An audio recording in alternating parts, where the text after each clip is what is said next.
Number 4, special meeting of the Arizona Board of Regents to order. Thank you, everyone, for your patience with our late arrival. Rachel, would you confirm we have a quorum? All right, thank you. Mayor Nichols, would you please lead us in the Pledge of Allegiance? Please join me in the pledge.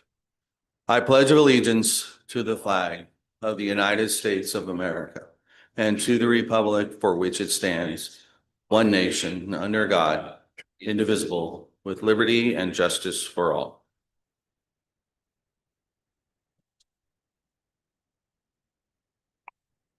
Mayor, would you like to say a few words? I wasn't sure if I got cut for lack of time, but no. No. Thank you all for being here. Last night we had a great conversation that I hopefully was continued in the field this morning at the tour, where you got to see that element of Yuma that we talk about a lot, that drives our community, that has created the rich past and looking to a very successful, even more enriching future. So I appreciate your time and your deliberate decision to come to Yuma, to see it firsthand. I was talking to someone this morning about, as mayor, one of my most prominent jobs is to promote our community. But the best way to do that is to have people come here and see our community. It's a little bit harder to understand because it's not really reflected across the state and in similar communities.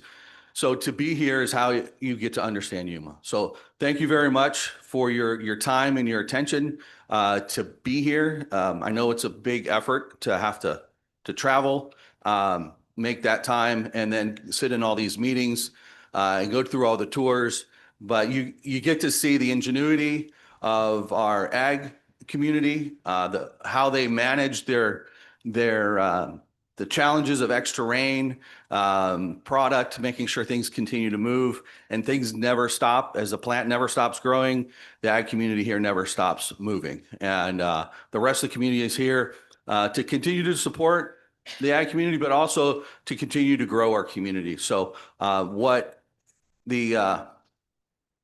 the purview of the Board of Regents is so critical to the growth of the state of Arizona, but also to our community that I can't express enough my gratitude for your time and attention here in Yuma. I look forward to having, maybe, I'm going to throw this out there, maybe a regular rotation where we come back to Yuma and we can show you even more and more of our great community. So thank you very much for your time. I look forward to today's presentations and meeting. Thank you.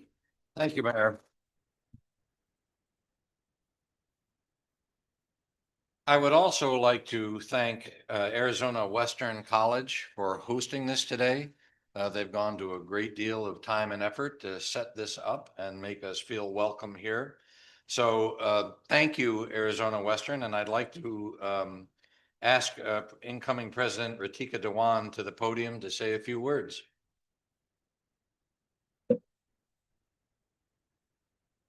Good morning, everyone. We are so fortunate to have all the 3 state universities here. And I will tell you, we believe in transforming life through education. This is what we do. That's what we believe in. The 3 state universities, Northern Arizona University, more than 600 students go through here. Arizona State University local, we have more than 200 students right here who come to the campus right here. And the same thing is with University of Arizona, almost 300 students with the different partnerships, whether it's engineering program, ag science program. So that collaboration matters to us. We've grown in last 4 years. Our enrollment is grown by 14%. Other state community colleges enrollment is down by 22%. And our transfer rate to the 3 state university is increased by 70%. So you guys can see that that's not because of us, because of you all. So we really appreciate each one of you giving your time and effort to be in Yuma, and we want to stronger this partnership further. So thank you for being here. It's we are very lucky to have every single one of you here. Thank you again. Thank you.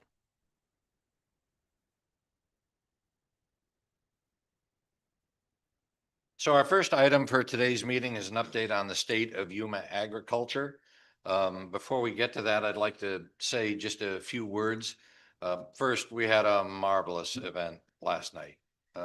And I would especially like to thank Gowan for hosting us at their office downtown.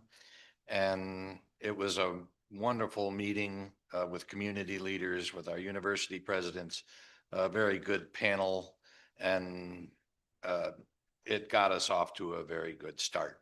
This morning, we had a tour, 3 different bands of us went to different parts of Yuma and learned about the state of the agriculture industry and various steps involved in the process. I will never look at a salad the same way again. It was very instructive, and it's helping inform all of us and make us better able to serve Yuma and agriculture in this state. We know it's an important industry, 4.4 billion in economic impact. Earlier this year, the board convened stakeholders here to begin charting a roadmap for sustainable agriculture. That work continues, and today's meeting is another step forward. I do want to express appreciation on behalf of the board to the growers, industry leaders, municipal leaders, and the researchers and innovators here who make farming possible.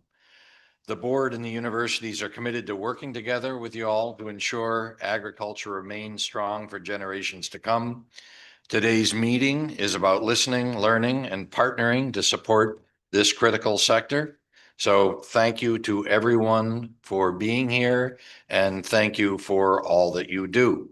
Chad, will you start us up? Yeah, yes, sir. Thank you so much. Rarely can people not hear me, so I'll try and lean into the mic just a tiny bit. Just a quick moment to start us off. Most of the Regents know, and some of the audience know, that I was raised in a farming and ranching family. And as we took the tour this morning, it was amazing to me the difference that it makes. I remember getting up in middle school and high school to what we call change the water, which is pushing water down furrows uphill. And to see the sophistication and the ingenuity of our agribusiness, our growers, our producers, our harvesters together, along with the ingenuity of what our institutions have helped develop and create, was truly inspiring. It was absolutely worth the drive. We will celebrate that today by looking at the Regents grants. This specific one is in agriculture, but we have other Regents grants coming up with forestry and other agencies across the state. And we will also celebrate the partnerships that NAU has with this great institution to serve the people of Yuma, the partnerships that our other 2 universities have in their various areas where they've been successful. So we're grateful to be here. We're grateful to kick this off, and thank you, Chair, for giving me that moment. All right. Continuing on, a few more expressions of gratitude. One is to Regent Duvall, who helped get the whole Regent grants process started. Also to Regent Mata, who made the decision to bring us all to Yuma. And that was a very wise decision, Cecilia. So thank you for helping out here. I'd like to welcome a few people to present to the board. Senator Tim Dunn, as well as the University Vice Presidents of Research. If you would all please join us at the front table. We will start with Senator Dunn, then turn it over to Laura Ferry with Arizona State, followed by Jason Wilder from Northern Arizona, and then Tomas Diaz de la Rubia from the U of A. Once everyone has had a chance to speak, we will open the discussion for questions and comments from board members. Senator Dunn, please proceed. All right. Good morning. Thank you, Chairman. Thank you, Board of Regents, for being here, and welcome to Yuma. We try to figure out what you're going to say to the Board of Regents. You don't get this opportunity very often, and my biggest thing is to say thank you for all the reasons we've already heard. But thank you for coming to Yuma. Thank you, for listening to us over the last 13 months. It seemed like as we were working on it. Thank you for coming to Yuma when we did back in June when we did the first hearing session on the potential grant here, the Regents grant. So the topic is the state of agriculture, and I'm going to expand on that a little bit. You guys got to see a part of that this morning as you were out in the field. And for the public, we had 3 vans, we had 3 different places, so we can make sure we checked off all the lawyer boxes, so we didn't have any quorum issues. So just for record, but we had a good time. And I think as you look at that, go back to conversations over the next several years. What did you see in your van? What did you talk about? Because I might have talked more about water than somebody might have talked about. So hopefully those conversations will be ongoing sidebar conversations that you can have. What did you see? Because you could be here for 2 days. We continue to have our presidents and our folks come down and visit and tour and they're constantly, because there's so much involved in what makes our agricultural system work. And yeah, we have a lot of things going on. We have a lot of challenges. You heard some of those last night at the dinner. But the Yuma agricultural community, we're good at overcoming challenges. Rain is one thing. That was okay. That just messes up our fields. We're going to make sure we get things out. But looking at disease, looking at different pathogens that come in, looking at different, we're starting getting different insects that come in on transplants, trying to figure out working with the Department of Agriculture, how do we realize these things that are real time and some of those things. So it's a living organism. The agriculture system is, but you can see how complex it is. You can see that there's lots of opportunities, not only just when you think of agriculture and things in Yuma as farming, but you can start looking at with the new technology, with the broadband system that's going to just game change this.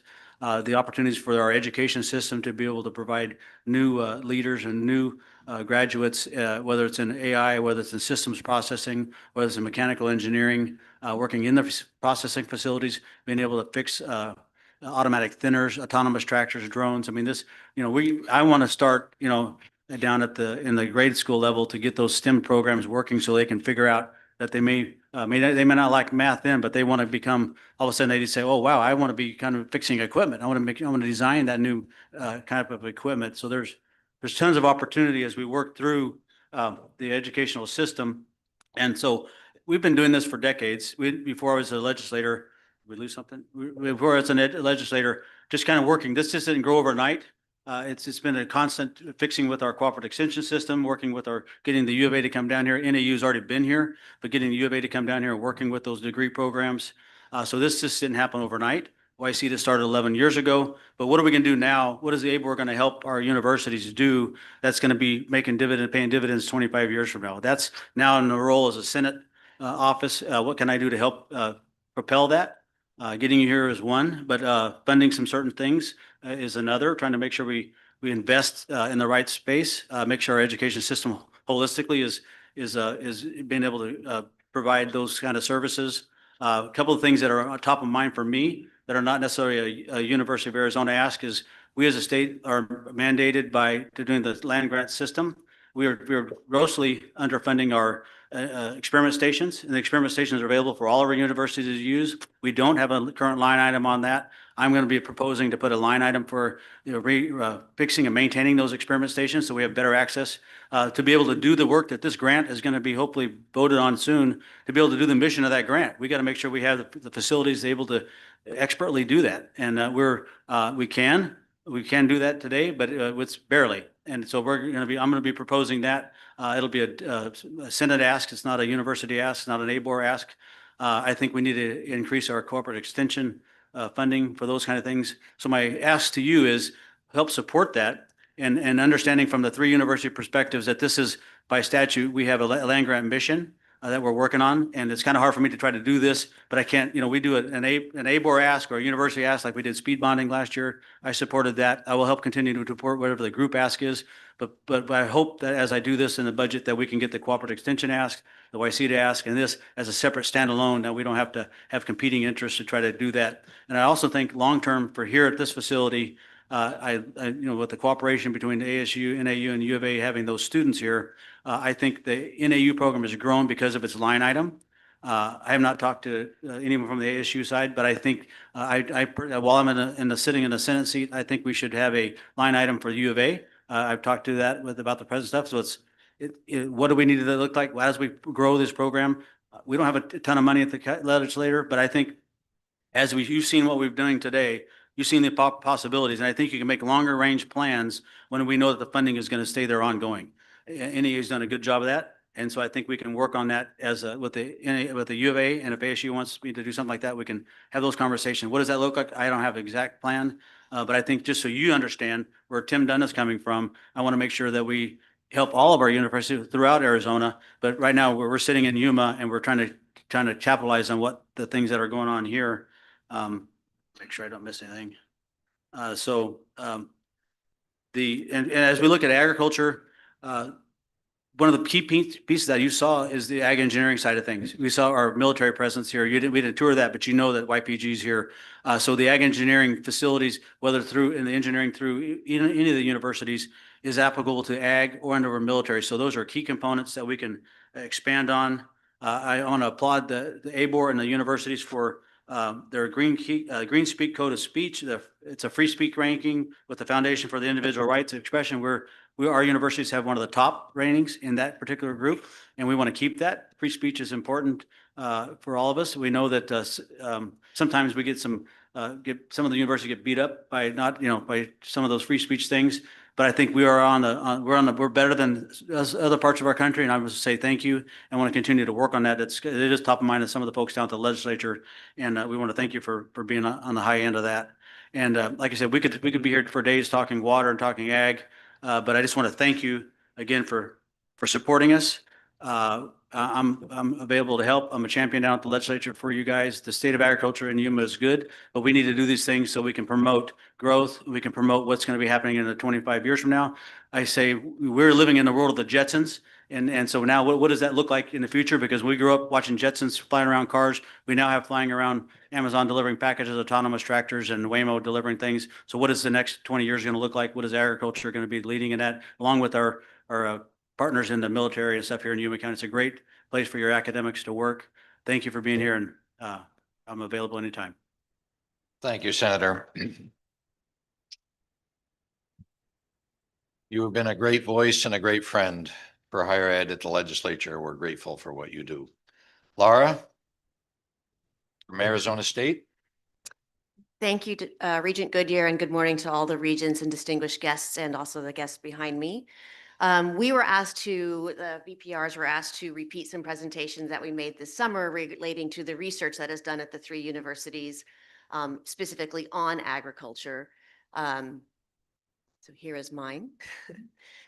We presented this summer, but a little bit of an update from each of us too as well.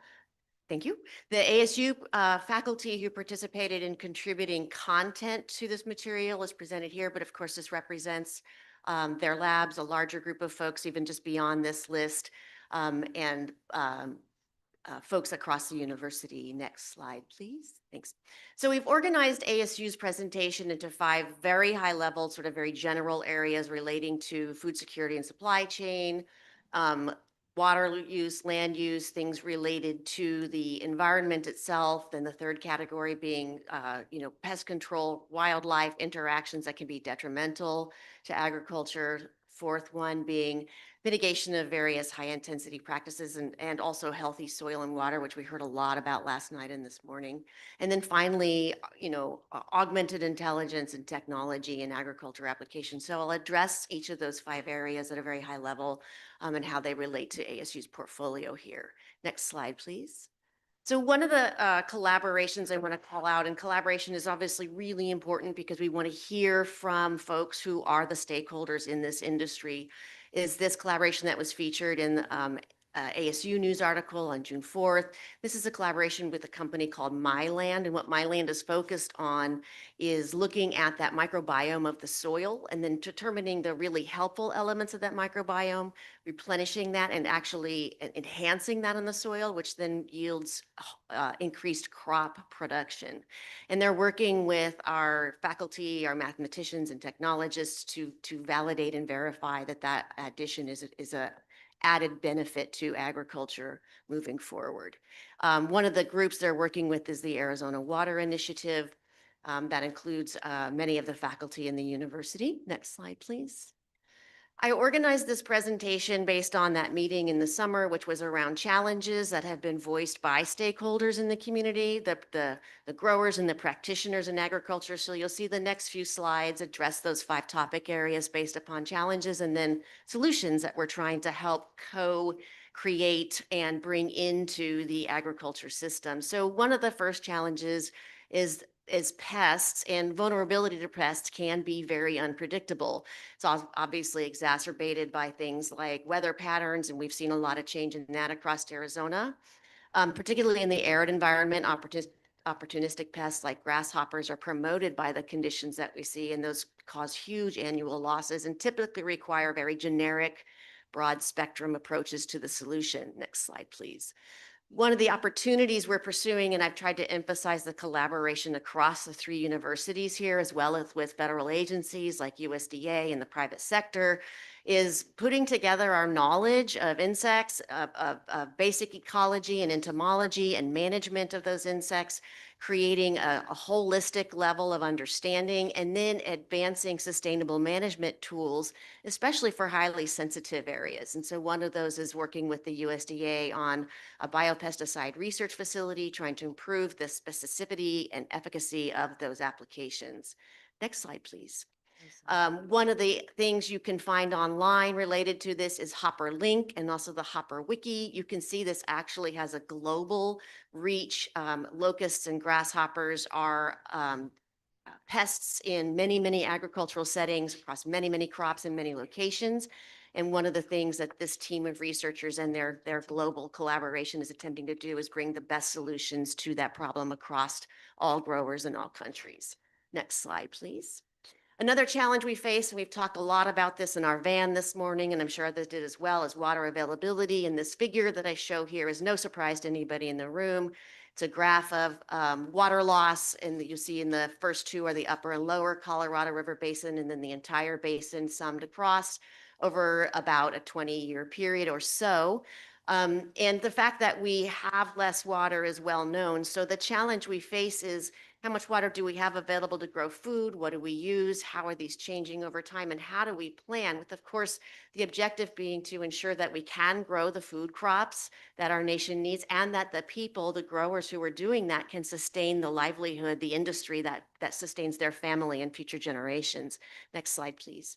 So one of the areas where we're contributing, again, pointing out the collaboration with other universities here, is building these digital twin models, which use the latest in technology to model out how different scenarios of water use would yield different outcomes over long-term time periods. The data are collected with satellites and ground-based observations as well, so high-tech and low-tech combined. And then we create these mathematical models to try to figure out which scenario would yield the best outcomes for our growers. And this is led by one of the research groups in our Global Futures Laboratory. Next slide, please. Another challenge is Arizona's climate. While we've seen examples today and last night of ways in which Yuma has made the climate actually highly advantageous to this region as a production area, we do know the climate and the solar radiation and UV exposure specifically do cause damage to crops in other areas of the state. They may not have taken advantage of the availability of sun in the same way as Yuma. So we have a group that is working on how to help crops be more resistant to these forms of damage. Also, the stressor of extreme temperatures, such as the swings between day and night, also high climate variability between summer and winter in a desert region. Again, Yuma's done amazing things at taking advantage of this change, but there are other areas of the state which could learn from this. Next slide, please. Some of the solutions are to work on continuing to enhance the varieties of crops, fast-growing, short life cycle crops that are high stress tolerant, intercropping, like we talked about this morning in our van, and also expanding indoor farming operations that can minimize the water use. And this is work done on our Polytechnic campus by some of our faculty members there. Next slide, please. Another challenge that we have broached is supply chain and economic security. And this is facing both industry concerns about supply chain resilience, as well as the public, the buyers' concern about the availability of food in their grocery stores and the safety of that food that's reaching their grocery stores, the safety of the food they're eating, as well as the security of the food arriving to the grocery store. There's confusion with consumers about how to understand different requirements, how to understand different labeling. So next slide, please. One of the opportunities here, and this is coming out of our agribusiness school, is to help promote specifically Arizona agricultural products and to inform and educate consumers and producers, as well as the wholesalers and the retailers, about how to mitigate things like food waste and food loss that concern consumers at some level. Also helping people to have a deeper understanding of the resiliency of the supply chains and to feel comfortable and safe in going to the grocery store and making their purchases. And some effort towards organic farming. We talked a lot about this in our van this morning too. There's organic produce, for example, is popular among American consumers right now, and we're still importing a large portion of that. There can be a real opportunity for the state to respond and provide that value to the local buyer. Next slide, please. And the final challenge, the bucket we included here, was workforce and innovation. We know that farmers and ranchers, families, industry, as well as employees at agencies like USDA, we are not training enough numbers of people to fill the available jobs. So we know there's a workforce development need. We know that most food will be produced in rural communities, but rural America may not be attracting the next gen ag leaders that need this training. So we need to invest in the workforce development, and we also need to invest in ag technology. This is data that have been collected by Kathleen Merrigan's group at the Sweetie Center. And one of the things that her studies have shown is that investment nationally and even globally in agriculture technology is actually at a low point. So we're at a risk of not producing this new thinking that's necessary to take this to the next level, to some of the points that were raised already this morning. So helping people to understand the tech, develop the tech, and bring it into the ag sector is important. Next slide, please. And so we are working to increase training opportunities. One of the things that Kathleen's group is creating the model USDA to train students to be able to take on those roles, providing the preparing for the advanced role of technology in agriculture, and being able to take advantage of all of the technology that's being introduced in other sectors and bringing it into this sector, and really bolstering the public-private partnerships to advance knowledge and support farmers, like the MyLand collaboration that I highlighted at the beginning. Next slide. I just want to highlight an event we had recently. This was Kathleen's group in the Sweetie Center. We hosted this Food as Medicine Symposium, which was co-hosted or co-sponsored by the United Nations and the FAO, as well as Sprouts grocery store chain. And it was specifically focused on impacts for Arizona and the tribal nations. And this creates opportunities for dialogue like the one that we had here and the one that we had this summer between all of the stakeholders that are interested and concerned about making sure that the agriculture industry is resilient and ready for the next generation, and creating food that will serve as solutions to healthcare challenges that are being faced by our community. Next slide, please. And just a final here, just to give a sense of the research portfolio at ASU. This is just a snapshot of the award dollars coming in over the last 5 years or so. We have whole years there, and then the expenditures, which is the money spent going out. So it's a reasonably sized portfolio, one we have been continuing to grow over time, and look forward to continuing to grow that and working together in partnership with my VPRs at the two other universities. Thank you. Thank you, Laura. We will save questions till everyone is done. Next up is Jason Wilder from Northern Arizona. Excellent. Thank you so much. And thank you to the Regents for hosting this. And thank you to the community members of Yuma who helped to organize this. This has really been an impactful, educational, and insightful visit so far. And thank you, Senator Dunn. In addition now to being such a strong advocate for this group, he's an incredible tour guide. Fascinating look this morning at everything that's happening here. As a vice president for research,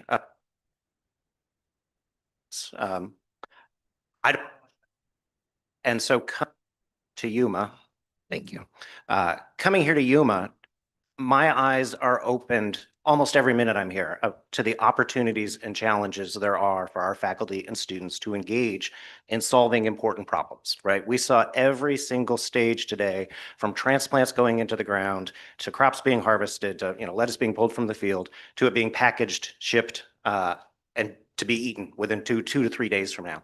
And the areas where we can add and complement to the workflow that's already happening here are really just endless. But it is a matter of us being aware of those issues and having the opportunity to engage with them as we're doing today that will really bring NAU to part of the table here.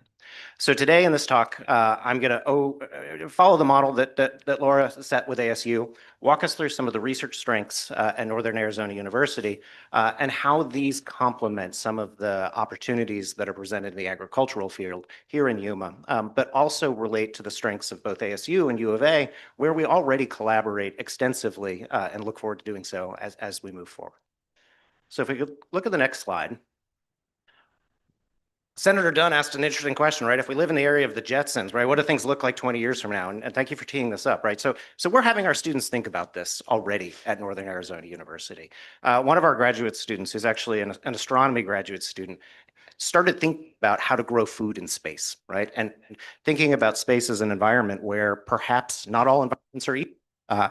And so was able to present a study at the American Geophysical Union meeting, which is an enormous scientific meeting of worldwide importance, demonstrating the different soil types that we might expect to experience on Mars versus the moon would actually have very different impacts on our ability to grow crops in those environments. So that forward thinking is really what we're engaged with at NAU and getting our students to engage with that as well. And so that's a little bit far flung, of course, but thinking here in Yuma, here in Arizona, what are the sorts of problems that we can solve? I think you'll see from our research strengths that there are really tremendous opportunities for us as we move forward. So if we go to the next slide. If we look at some of our specific strengths at NAU, right? NAU's strategy as it relates to research is not to do all things, but to focus on areas where we know we can be impactful, where we can do research at the very highest level and solve problems here in the state of Arizona and beyond. And so we have a list here of some of our core strengths, many of which are clearly applicable to the problems that we face here in agriculture. So our expertise in life sciences and pathogens, our expertise in forestry, wildfire science, the environment and sustainability. We've recently developed capacities in the area of remote sensing and specifically instrument development and application development to integrate remote sensing data.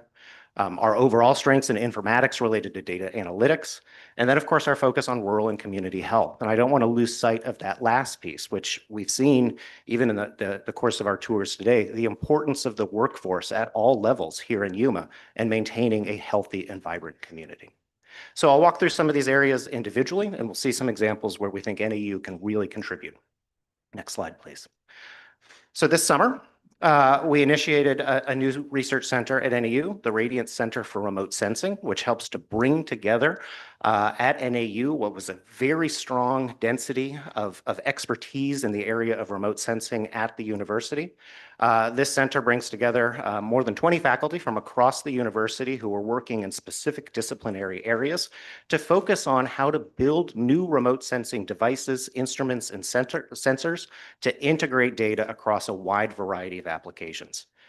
What we saw today here in Yuma illustrates the utility of this center to be a core contributor to improving agriculture in Yuma, right? We can put onto drones and to satellite systems the ability to observe and sense in the field at an incredibly precise scale and actually integrate the data and return results to perform applications like looking for and monitoring for disease at the level of the individual plant or the individual leaf on an individual plant, looking at soil characteristics at very fine scale, integrating the data and sending that information back to the farmer so they're not chucking away on their own computers doing this. They're actually looking and having a coordinate. We see an area of concern, we can go to that area in the field and actually operate there.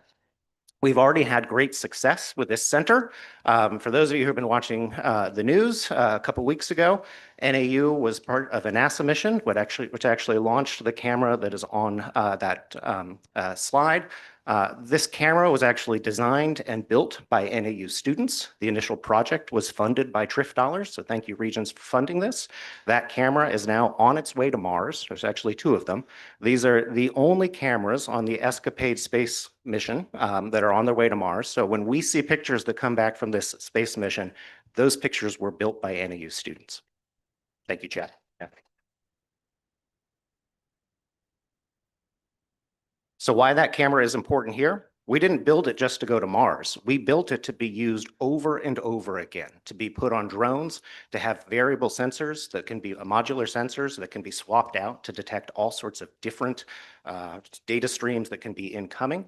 And we can mount these cameras on drones. So we could have these cameras flying over the fields of Yuma, again, looking for things like pathogen, water stress at the level of an individual plant. Next slide.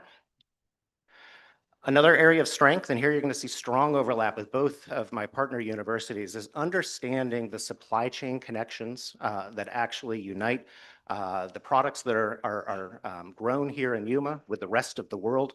We know that supply chain disruptions are incredibly impactful, and that's where we are focused at NAU, is thinking about how disruption influences supply chains and how we can be resilient to those disruptions. An example that I heard this morning that just made my head explode was thinking about a snowstorm in Boston, meaning that there needed to be less iceberg lettuce produced here in Yuma, right? So those supply and demand equations and how they vary over short amounts of time. This is a problem to solve. How do we optimize the system? And at NAU, we're engaged in that research, and specifically around the areas of disruption and perturbations and how we can be robust to those. Next slide, please. An area of expertise at NAU that's focused on our Center for Ecosystem Science and Society is soil health. And specifically, we are world experts in soil ecology and microbial ecology, specifically within the soil. So when we think about what it takes to grow plants, to grow crops, right, we know the soil is important. We know the health of the soil is important. We don't always think about what's living in that soil, right? But the soil is a tremendously rich environment of microbes, of fungi that affect the growth of plants. We have one of the world's leading experts, or perhaps the world leading expert, on developing the bioinformatic pipelines that actually process microbiome data and can tell us what are the complements of microbes in the soil. We can use that information to actually optimize soil characteristics, to manipulate soil characteristics. And again, our data informatics pipeline is second to none worldwide to actually do the analytical work that allows that to happen. When we couple that with our expertise in microbial ecology, we can actually make functional links between the microbes that are present in the soil and then the growth characteristics of the plants that result, whether they are drought tolerant, salt tolerant, and then we can manipulate that by changing the microbial environment. Next slide. Another example related to soil health that is very similar is our work at NAU in biocrusts. So biocrusts are living surfaces on the tops of soils. I always get a little embarrassed when I talk about things I don't know too much about. It's living soil, right? And we can see this when we go out in many arid environments where you'll see a sort of dark, crusty layer on top of the soil. Those are living organisms, and those living organisms actually change the characteristics for the growth of plants within the soil. And so if we can understand how those biocrusts form, how we can promote them in areas where they're desirable, and then again, how we can manipulate the community composition of those biocrusts to actually produce desirable outcomes, we can improve crop yields and crop quality in agricultural settings. You can see an example in the center of the picture that we're actually farming biocrust in Scottsdale right now, so again, we're performing experiments where we generate our own biocrusts so that we can learn to manipulate them in the future. Next slide, please. My final example related to soil comes from a surprising source. It comes from NAU's School of Forestry, and it's really an issue where forest management produces a problem that creates a potential solution in the area of agriculture. So specifically, in northern Arizona, where we're surrounded by thick forests that need thinning and mitigation to protect us from wildfire, there's an accumulation of woody biomass, so just the waste wood products that form when you cut down thin forests in order to make them more healthy. Dealing with that excess of woody biomass is a problem that we have. We don't have ways to dispose of it quickly enough. If we can turn that woody biomass into biochar, which is essentially a charcoal-like material, that biochar actually can strengthen soil water retention properties when mixed in appropriately. So we can actually solve two problems at once. We can have a solution for our accumulation of woody biomass, and we can also at the same time be creating a soil augmentation that makes plants more resistant to drought. Next slide. Finally, our focus on the human side of things. We are focused both on a research standpoint and of course in an educational standpoint in protecting the health of our communities, our rural communities and our farming communities. And so here we've introduced just a few examples of some of the projects that we're working on specifically at NAU, and this is far from exhaustive. I realized, for example, that we have projects that involve the Cocopah tribe right here in the lower Colorado Valley that are focused on the health of farm workers in the fields. We provide support to growers, support to food pantries. We have focus on rural food availability. And then we also have programs for our students where we are actually trying to expose our students, again, to the kinds of issues that face farmers and agricultural communities by giving them actual experiences in those settings. Next slide, please. So I hope with this presentation, I've convinced you that NAU has a diverse set of research expertise that are applicable to the problems and opportunities that we want to approach here in the Yuma area and with respect to agriculture in general in Arizona. I want to emphasize too that everything that we do at NAU, we do side by side with our students. Our faculty come to NAU because they want to work with our students directly on research projects that are important. And I can see no better example, honestly, than applying those students to some of the problems that we've seen here. So thank you.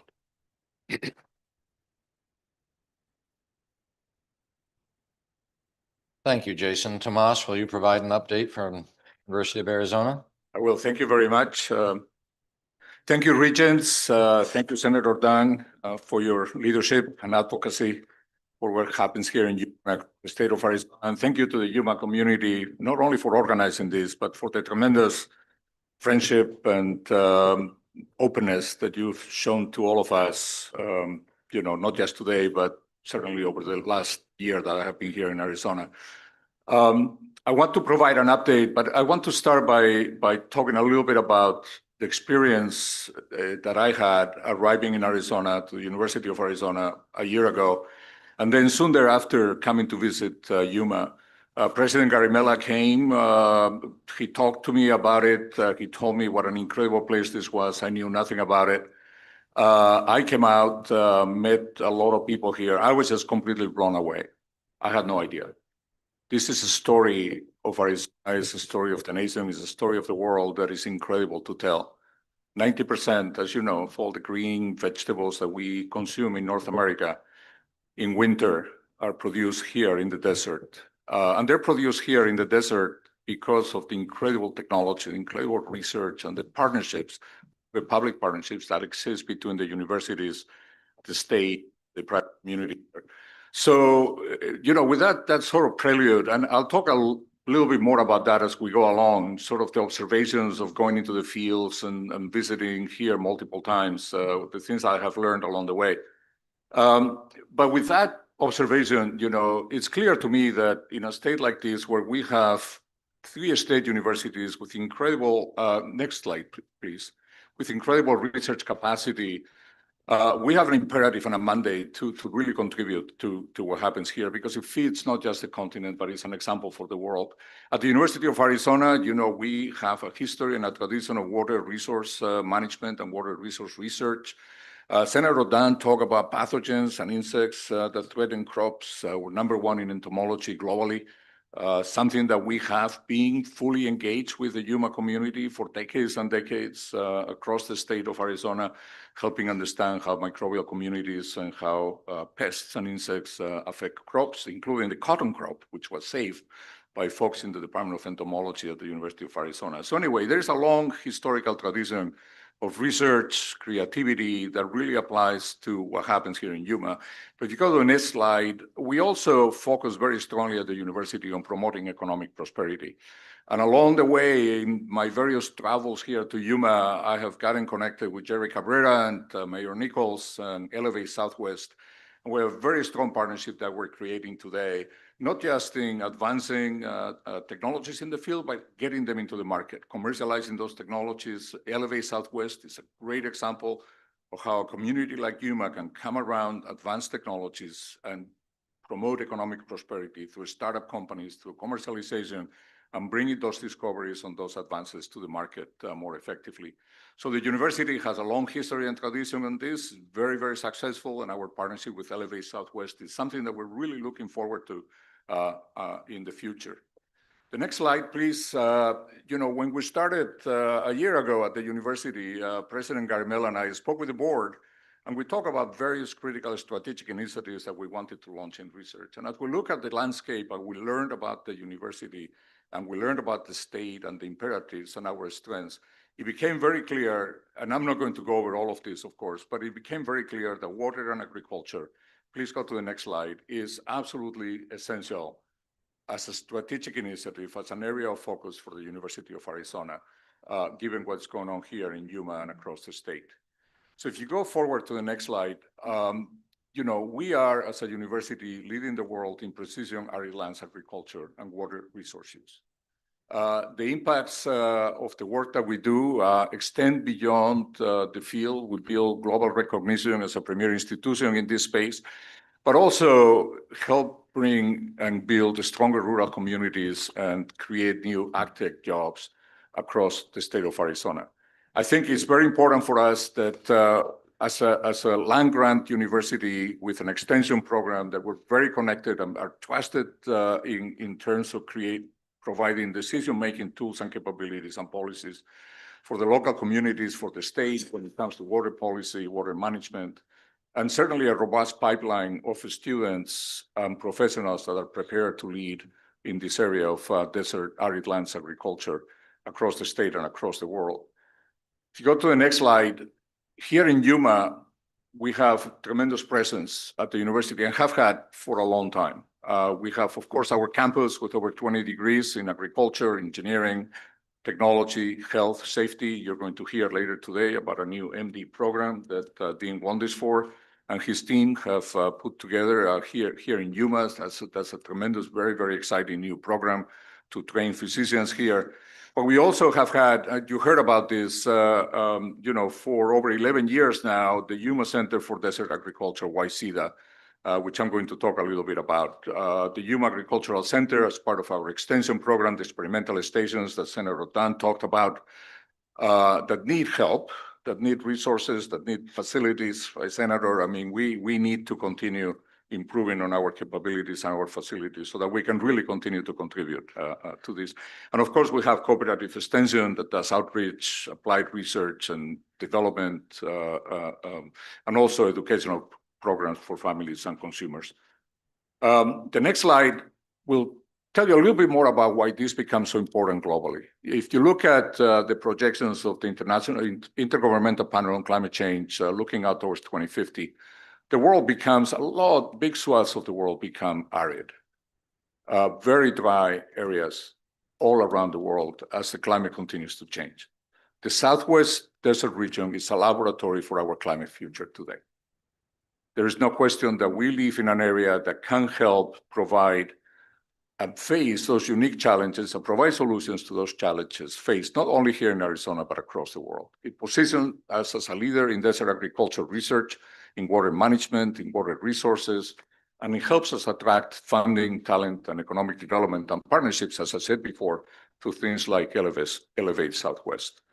So we are focused in the next slide on research initiatives that embody this vision. We are working directly with the communities here. We are embedded in the community. We are organized around stakeholder interests. We've hosted in the last few months a lot of events here in Yuma with the stakeholders where we are doing strategic planning to really identify what are the key issues, what are the critical questions that the community, that the farming communities here are asking that need solutions now, not 10 years from now, but solutions now. So we have been hosting those events. We have been doing strategic planning and really focusing on those critical challenges that strengthen our food security. If you go to the next slide, some of the efforts that we're doing are around precision agriculture, remote sensing, and automation and robotics. This is the future of agriculture. This is agtech at its best, is where we're going. I was talking with Jesus Tovar yesterday here in the community. Jesus Tovar is one of the farmers here, one of the families that farm here in Yuma. A great story, grew up in Michoacan, moved to in Mexico, emigrated to the United States when he was 12 years old with his father, and today is feeding the nation. What a great story. You see that in Yuma over and over and over again. It's an incredible place. And Jesus was telling me about his concern that the kids of the current workers in Yuma don't want to come and work in Yuma anymore, don't want to work in agriculture. His point was, look, that's the future. The next generation is not going to be the kids of the current workers in Yuma. It's going to be robots. It's going to be robots farming. It's going to all be digital. It's all going to be automated. It's all going to be remote. It's all going to be precision. So that's where we are today. That's what we're trying to do at the University of Arizona in partnership with our other universities in the state, in partnership with the community here, is really be on the leading edge of these advanced technologies that are not only necessary today, but that really represent the future of agriculture here in Yuma and across the world. So, in fact, if you look at what's happening here in Yuma, Mark Smith has taken me around. If you go to the next slide, and we have talked a lot about this. This is incredible. Yuma County is going to be the most data-intensive, automated, broadband-connected agricultural community anywhere in the world. It's happening today. Broadband towers are going up, supported by the state, supported by Senator Dunn and others, supported by the community here. And this is going to create an interconnected network of data, massive amounts of data, terabytes of data a day, right? That are going to provide us with the information necessary to adopt and advance those technologies that I talked about and transform Yuma, not only from the most efficient agricultural water use community in the world today, but to the future, driving even farther than that. In fact, yesterday, a couple of days ago, we had President Garimella and I had an advisory council at the university, and Mike Stadding, our Dean of Agriculture, and Tanya Hodges, the head of YCEDA, presented, and the question came up, do you work with Israel? You know, Israel does a lot of, very dry, they're very, very good at this. And the answer, I didn't know the answer, but they answered. They said, yeah, we teach Israel how to do this. And as Mark pointed out to me yesterday, Israel feeds a few million people. Yuma feeds 380 million people. Think about the scale. And the fact that we are the most efficient crop per crop or crop per drop water use community, agricultural community in the planet. You go across to California, to the Imperial Valley, they're nowhere as efficient as. This is all because of that partnership, that private-public partnership between the universities and the community here, driving technology, driving science, driving research, training people, and this is the future. We had our chief AI officer here already, David Ebert, spent some time here already in Yuma. He's only been at the university 4 months. He's already working with the community here to think about how do we harvest all this data to really advance the future of agriculture here in this community and drive food security for the world as the world becomes more and more arid as we go forward.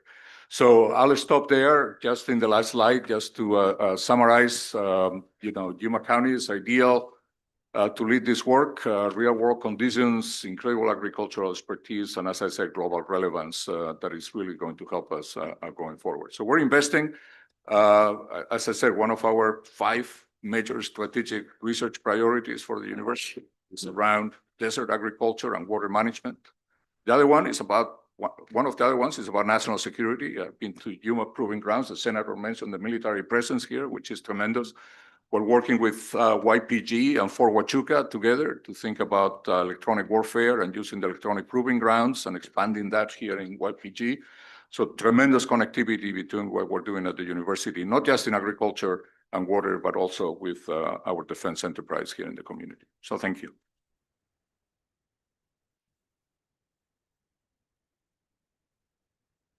Thank you, Tomas, and everyone on the panel. I'd like to open this up for questions or comments from members of the board. Dr. Wilder, we talked extensively today about soil health in Yuma and our tour, talked about the salt content and et cetera. I was fascinated by your wildfire science biochar initiative. I was wondering if you could dig in on that and some applications that you could use here in Yuma to support the agricultural operations. Yeah, that's a wonderful question. And so, our focus on biochar needs to expand beyond Northern Arizona, right? So we have really been looking at a local solution to this situation of woody biomass. So we are seeking partners where we can extend that work into other environments, right? And specifically looking at environments where there's intensive agricultural production, which again, if you think back, I showed a slide where I showed sort of a woodsy forest environment where the biochar was having a positive enhancement effect on growth. So putting that into a commercial setting would be a next step for that research, and partnering with entities in Yuma would be a wonderful way to do that. Mr. Brewster? Chair Goodwin, Senator Dunn, first a compliment for being that farmer, that land manager as a profession, and then serving the state as a senator. I wish to thank you for your commitment to both and your expertise in both. But you touched on a couple of things in our tour today, how effective this community, this farming community here in Yuma is relative to water consumption, water use, and improvement over the decades. But you also highlighted how important it is for the state of Arizona that there's a bigger conversation going on regarding water with seven states engaged. I want to thank you, one, for the insight on that, because again, it kind of pushed things up for me to understand that that is a big conversation going down for the state of Arizona. Because this board serves the citizens of Arizona, I want to thank you and maybe ask for your comments to this audience, greater audience, about what you see relative to water, the 7 states that are involved in the Colorado River agreements, and anything that you see here affecting Yuma going forward relative to the water consumption and water support that you need to continue this great valley. Thank you for those comments. We can spend the next 3 hours talking on water, but we'll say 2 minutes. Yeah, and as you look at the 7 states, we know the system's over allocated. We know there's a priority system that we're trying to work through in honoring. We know that those with the most priority water system, the rights, Yuma County, Imperial Valley, those other rights. We know that we can't just ignore the fact that we need to all do something to figure out how to conserve and do more. And we're trying to replicate what we could do in basin-wide that Yuma's done. We're going to continue to do more things to be more efficient. As you look at the efficiency we have, because we were using our right and our allocation of water in the 80s, our total allocation, we've reduced that by over 200,000 acre feet that has been used in the Central Valley of Arizona. So trying to figure out how we can be more efficient. We can still do that, but most of it's going to be crop fallowing. And we know that becomes a problem with our soil health and those kind of things. So that's why we're very top of mind of how we can do things as we can participate in what we do system-wide with the other states. But also then making sure that it doesn't impact negatively the ability to produce the food and fiber for the country. So that's why these soil health things and getting the baseline and what are we doing, the salt, and it's so critical as we try to figure out as we navigate the next 7 states. But Yuma and Arizona has done things strategically for decades as far as managing water. The system's over allocated, and collectively we need to work with our other basin states to move forward. And so that's and within Arizona and with the other states. But I think as you just can't really conserve our way out of it. It's kind of hard to do those kind of things. Some of the upper basin states don't utilize all their water because it's rolling past them in the spring runoffs. But there is a way to get that system to work. There's things that we talked about in Arvan, even about the things on the bigger bodies of water in the central, the CAP, covering those, having some evaporation losses. So yeah, we're all in. Yuma is definitely the model for the basin, and we'll stick with those conversations. But yeah, thanks for being here. Thanks for the question. Because Yuma is where water flows is where that's being in agriculture. I get it. I understand it. That's what we were raised to being water conservation, and so it's easy for me to talk about water. And it's also just lead by example. I think that's Yuma's message. Lead by example. We'll do our part. Let's work on it system wide. Thank you. Regent Mata? Thank you. Thank you, everyone here, for having us. Sorry.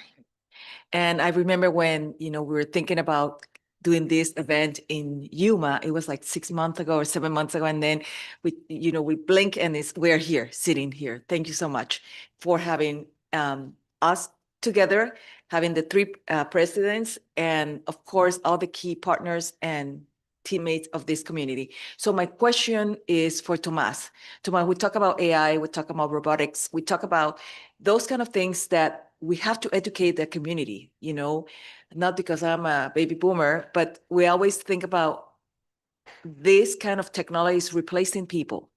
And how do we do that process to get to that point where everybody will be welcoming the technology, working toward and improving health with our agriculture and also the new generation that will be also thinking about this. So I open the floor for you.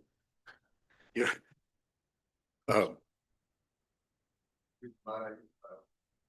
There you go. Okay, here we go. Yeah, thank you. You ask a very easy question. Fix it. I mean, truly a question of our times. It's not just what happens here in Yuma. Interestingly, I was reading an article this morning on Wire Magazine from the AI editor that said, you know, we just talk too much about AI. We need to stop talking about it and don't worry so much. It's not going to replace the future of work. It's a really interesting question. I don't know that I have a very crisp answer for you, honestly, because, you know, in all honesty, we don't know. You know, we know that technology is growing. The advances of technology are exponential today, right? We've passed the inflection point. These technologies are not going back in the bottle. You know, somebody was asking me about AI going back in the bottle, and I said, look, it's just like nuclear weapons. I'm sorry, I spent 24 years of my career working on nuclear weapons. They're not going back in the bottle. All we have to do, what we need to do is to make sure that, you know, God forbid if we ever need them, they work. But beyond that, we don't allow them to proliferate. I think in the case of AI, it's not going back in the bottle. We need to understand how we're going to embrace the technologies. And somebody said to me, make sure your kids go to school and have real teachers, have persons, humans in the loop all the time, you know.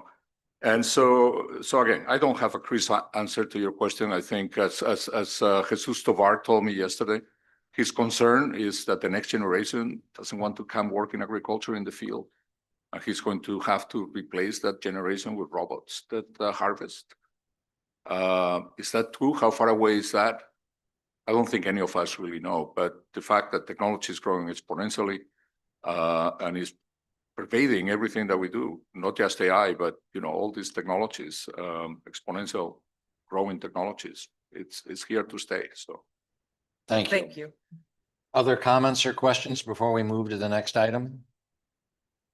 One last thing, this has been very informative. Hopefully the presentation from this panel has been informative for the board, but also hopefully for the people in the audience and the people online. Hopefully now you have an even better sense of the things that our universities are working on and the different types of research that they're undertaking. And if that spurs people in Yuma to think, wow, we could really benefit from collaborating with the universities on X, Y, or Z. Please don't be bashful about asking. We are here to help. We are here to serve. And so take advantage. Hopefully this was informative for you in terms of what the art of the possible might be. And I would just encourage the good people of Yuma, use us. Put us to work. So Laura, Jason, Tomas, will you please stay at the table? And we will be joined by Paul Brierly and Sarah Harper. The next item is a request to approve a fiscal year 2026 TRIF Regents Research Grant, Strengthening Arizona Agriculture for a Water Scarce Future. Sarah, would you please introduce this item? Can you hear me okay? You're on. All right. Good morning, Chair and members of the board. Thank you. The board office asked today that the board review and approve a new Regents Research Grant recommendation, strengthening Arizona's agriculture for a water scarce future. The Regents Research Grants are designed to address and deliver solutions through academic research to critical issues facing the state of Arizona and its citizens. If approved, this grant will launch the Arizona Hub for Agriculture Innovation. The request is for $3 million in funding over 3 years. This is a tri-university proposal. Our state agency partner in this Arizona Department of Agriculture, and I would like to turn it over to Director Brierly for remarks. Thank you. Guess this is working? Good. Yep. I want to also echo my appreciation for you all coming to Yuma. I know it takes a chunk out of a busy schedule, but there's nothing like seeing it, and I hope it's been productive for you. I lived here for 8.5 years and came to love this place for many, many reasons, as you can probably imagine. You've just heard all about Yuma Ag and the amazing opportunities that the 3 universities offer to bring to its challenges.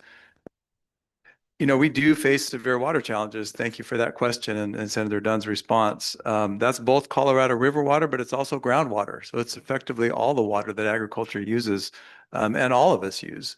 And so it is kind of an existential challenge, and it's one that the public understands too. And I think that's important. I took that, Regent Duval, from our convening in June, is this funding needs to go to something that Joe Sixpack understands, and they understand water and that water is a challenge.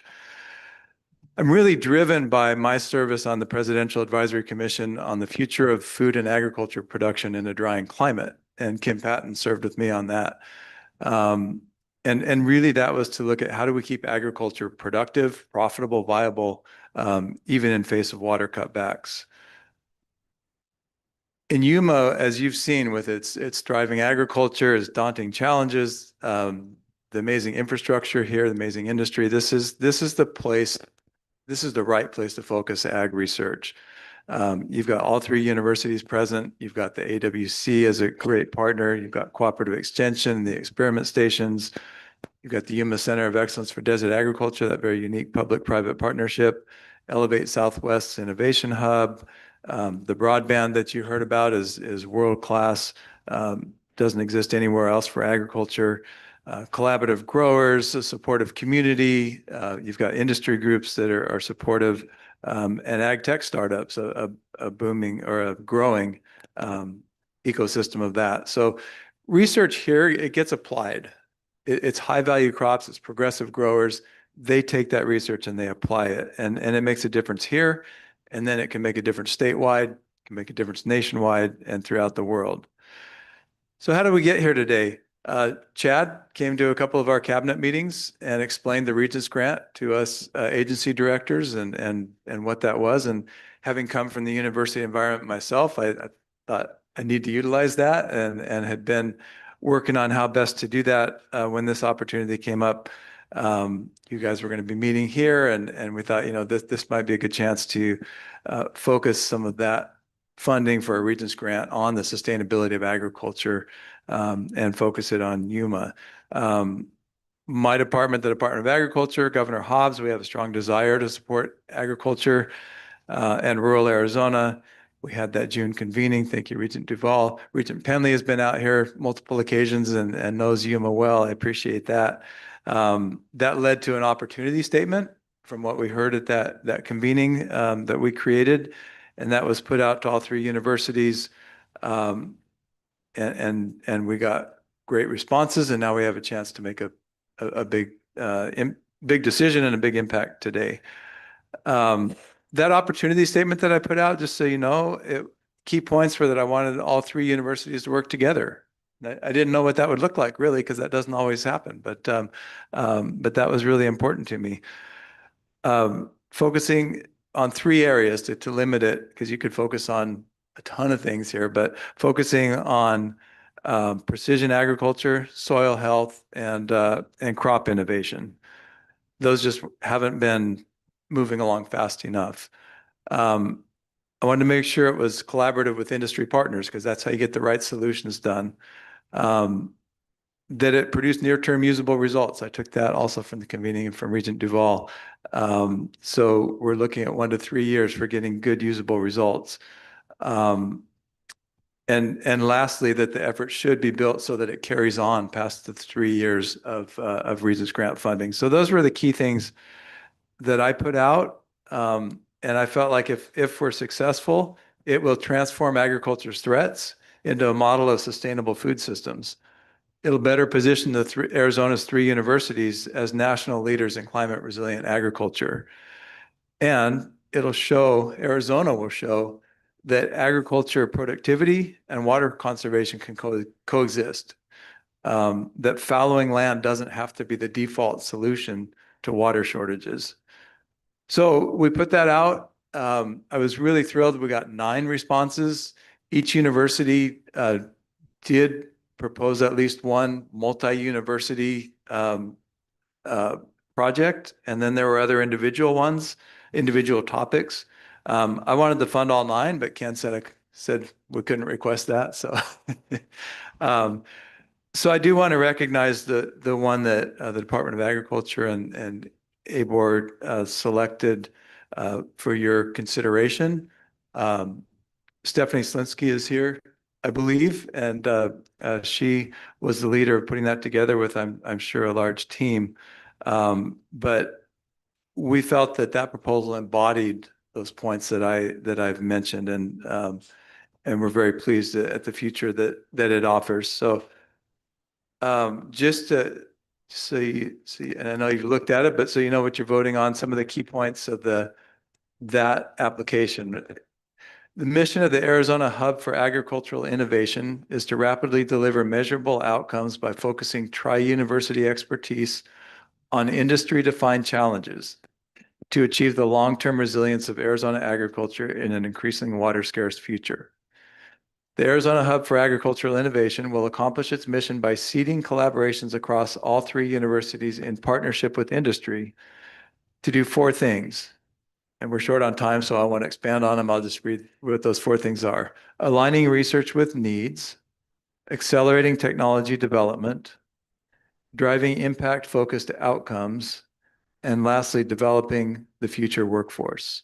And I can go into more detail on that if you want. But again, really excited about the opportunity this brings. It is going to leverage the money that they would receive for this, leverage the resources. You may have heard the Foundation for Food and Ag Research is in town. They also are looking at supporting research on soil health here. And I believe with this proposal, with this funding, that your dollars will be leveraged many times over and make a huge impact here. So, and I do want to also mention just the way it is set up. It absolutely integrates projects from all 3 universities, as was mentioned, but I do want to encourage all 3 universities to make sure that they feed into that process. Meet Stephanie today, and this will truly be a tri-university thing that we will be sure that happens. So thank you, ABOR, thank you, Board of Regents, for your support, for considering the support. I think it'll help keep agriculture alive, not only keep agriculture alive, but put us on the map as the place for arid land agriculture. So thank you. Thank you, Paul. Are there questions for Paul, Sarah, or any of the university DPRs? Regent Duvall? Thank you, Chair. It's on less of a question and more of a comment. This is the longest time we've spent talking about a Regents grant. And it's been 5 years, I think we're getting close to maybe 4 years since we started. And so there's just a comment I'd like to make, particularly for the newer members. So this is TRIF money. TRIF money was passed by the voters in 2000. It's a sales tax. It's the most public investment that our consumers make. And the idea behind the Regents grant, of which this is a fantastic example, is to reverse engineer. Instead of starting with curiosity or a topic, start with the beneficiary. What problem does our state and our communities need to solve? And do we have the tools to be of service in that regard? It's really gone through 3 phases, and I wanted to say this because there's sort of an iteration to this. There's a sequencing. 1.0 was going to Governor Ducey and to Andy Tobin, sort of took the point. And we said, okay, the first iteration is let's be the think tank for the state of Arizona. Let's go to the cabinet and say, what problems are you trying to solve for which we might have the solution across our 3 universities? This took us into groundwater, the bark beetle, valley fever and dust mitigation, closed mines, cleanup, a variety of identified state goals. 2.0 was different. 2.0, we thought, this is working. What about cities and towns and communities? What about adjacent groups? And we approached the fire chiefs, we approached law enforcement, we approached leagues of cities, et cetera, other public entities that have the public's interest at heart. And this led to a work on a survey for the city of Prescott dealing with a crisis around housing for its law enforcement and fire. It led to the famous, probably the best one we've ever been, the PFAS work done on cancer that's in the uniforms of firefighters and creating enormous cancer risks. We retooled recycling for rural Arizona so that they could create scale and get to market. And we developed a constituency among towns and communities in doing so, and interest groups. And this is 3.0. This is 3.0, which is what economic drivers in the state of Arizona can use our help in order to do what they do to drive opportunity, to drive wages, to drive growth, to drive success in key industries. As has been mentioned, the two first out of the gate was we spent a day at the Bioscience Center, in Oracle, Biosphere, so thank you, in Oracle, dealing with forestry. And we came to UMA months ago. And we said to the community, how can we serve you, and in so doing so, serve the state? And the response, as has been said by everyone, has been fantastic. I mean, Yuma was the right place to do it. Ag is the right place to do it. You knew exactly what you needed. You knew how to use us. You had trusted relationships with us. This is everything we've set out to do in Regents grants by way of serving the public. We are doing our job.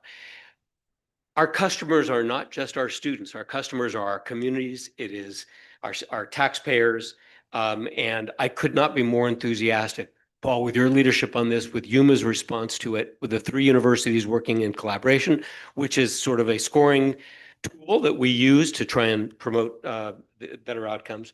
And so, Mr. Chair, thanks for the longer version of this, but this is a fully formed example of, I think, the power of how universities can fully be of service to the state that we have a fiduciary duty for serving. Thank you, Chair. Thank you, Regent Duvall. Are there other comments or questions? Seeing none, this is an action item. I move that the board approve the fiscal year 2026 TRIF Regents Research Grant, Strengthening Arizona Agriculture for a Water Scarce Future, as described in the executive summary and supporting documents. Do I have a second? Second. All those in favor say aye. Aye. Opposed, say nay. Any abstentions? Congratulations. Well done. Thank you all.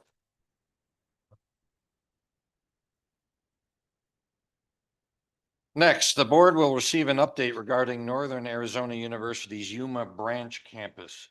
I'd like to invite Karen Pugliese, Executive Vice President, University Provost, Yuma Mayor Doug Nichols, Superintendent Tom Turee, Southwest Technical Education District of Yuma, Deputy Yuma Mayor Carol Smith, and Michael Sabbath, Campus Executive Director and Dean of NAU Yuma, all to the table.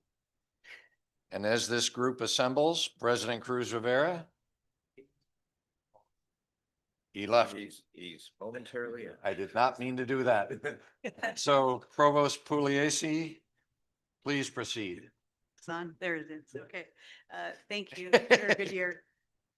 I'm just going to pitch this group to you.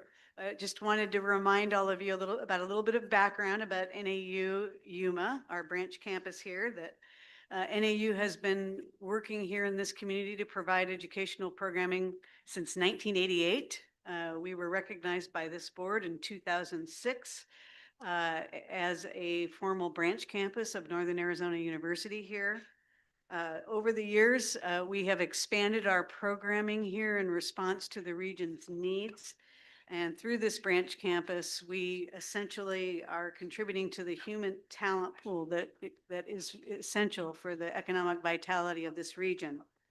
We operate in Yuma through partnerships, especially our very strong partnership with Arizona Western College, our host here today, local leaders, industry, and schools.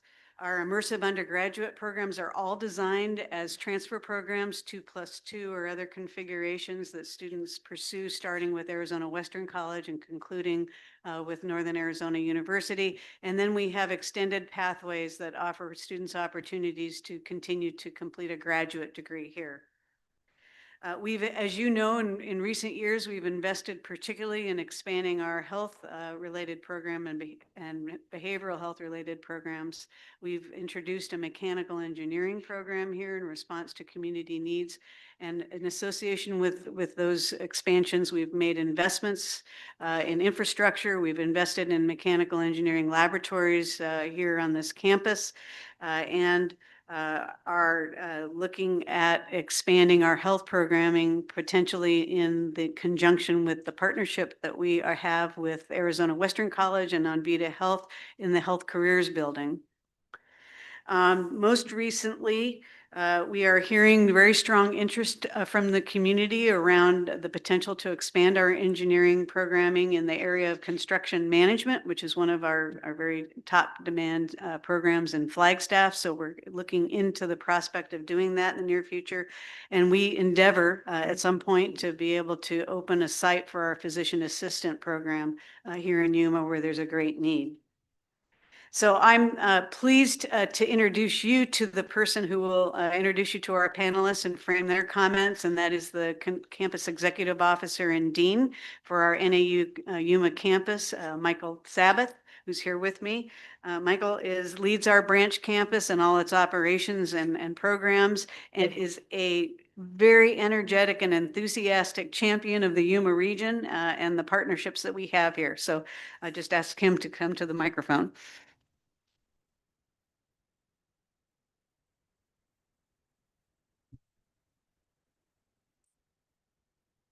Thank you, Provost Pugliese. As we mark the 20 years since the Board of Regents formally established NAU Yuma as a regional branch campus, as Provost Pugliese just pointed out, I think it's useful to revisit the vision that guided that designation. From the beginning, NAU Yuma was to fulfill two purposes. One of which was to provide, in partnership with Arizona Western College, clear and affordable pathways to bachelor's and master's degrees in the community.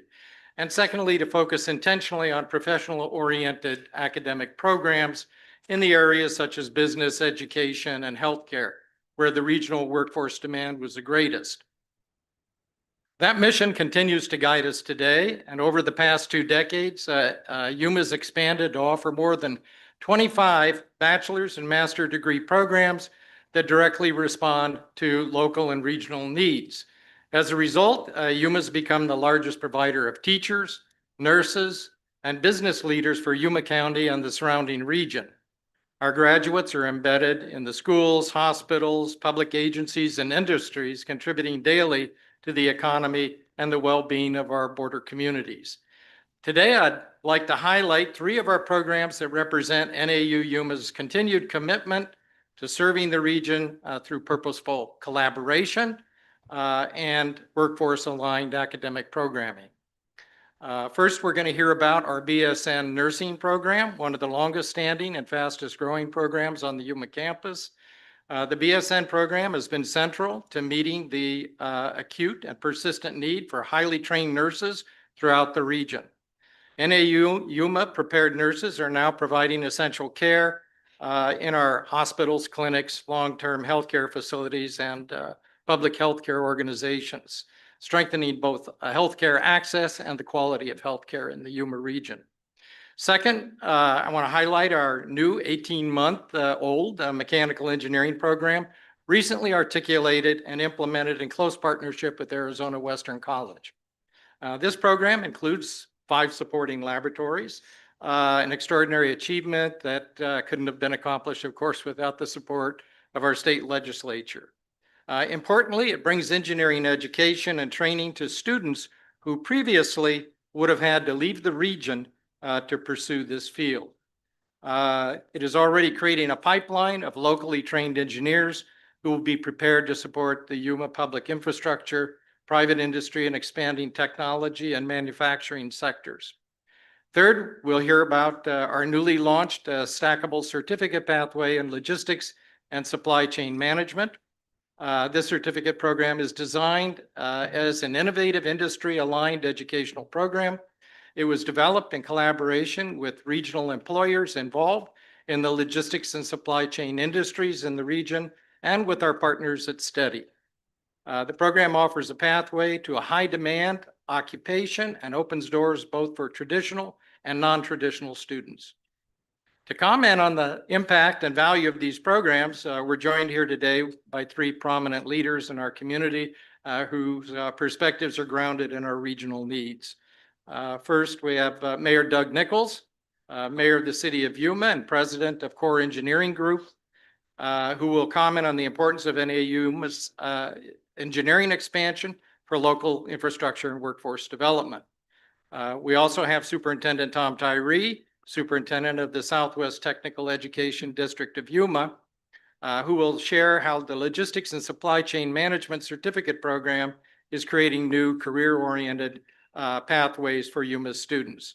And finally, we have Deputy Mayor Carol Smith, Deputy Mayor of the City of Yuma and nurse educator at Onvita Health, who will speak to the role of Yuma's BSN program and the role graduates play in supporting the regional's healthcare system. So hopefully their insights will illustrate how NAU Yuma continues to provide educational opportunities that translate into meaningful workforce and economic outcomes for our region. So I suppose we'll start with Mayor Nichols.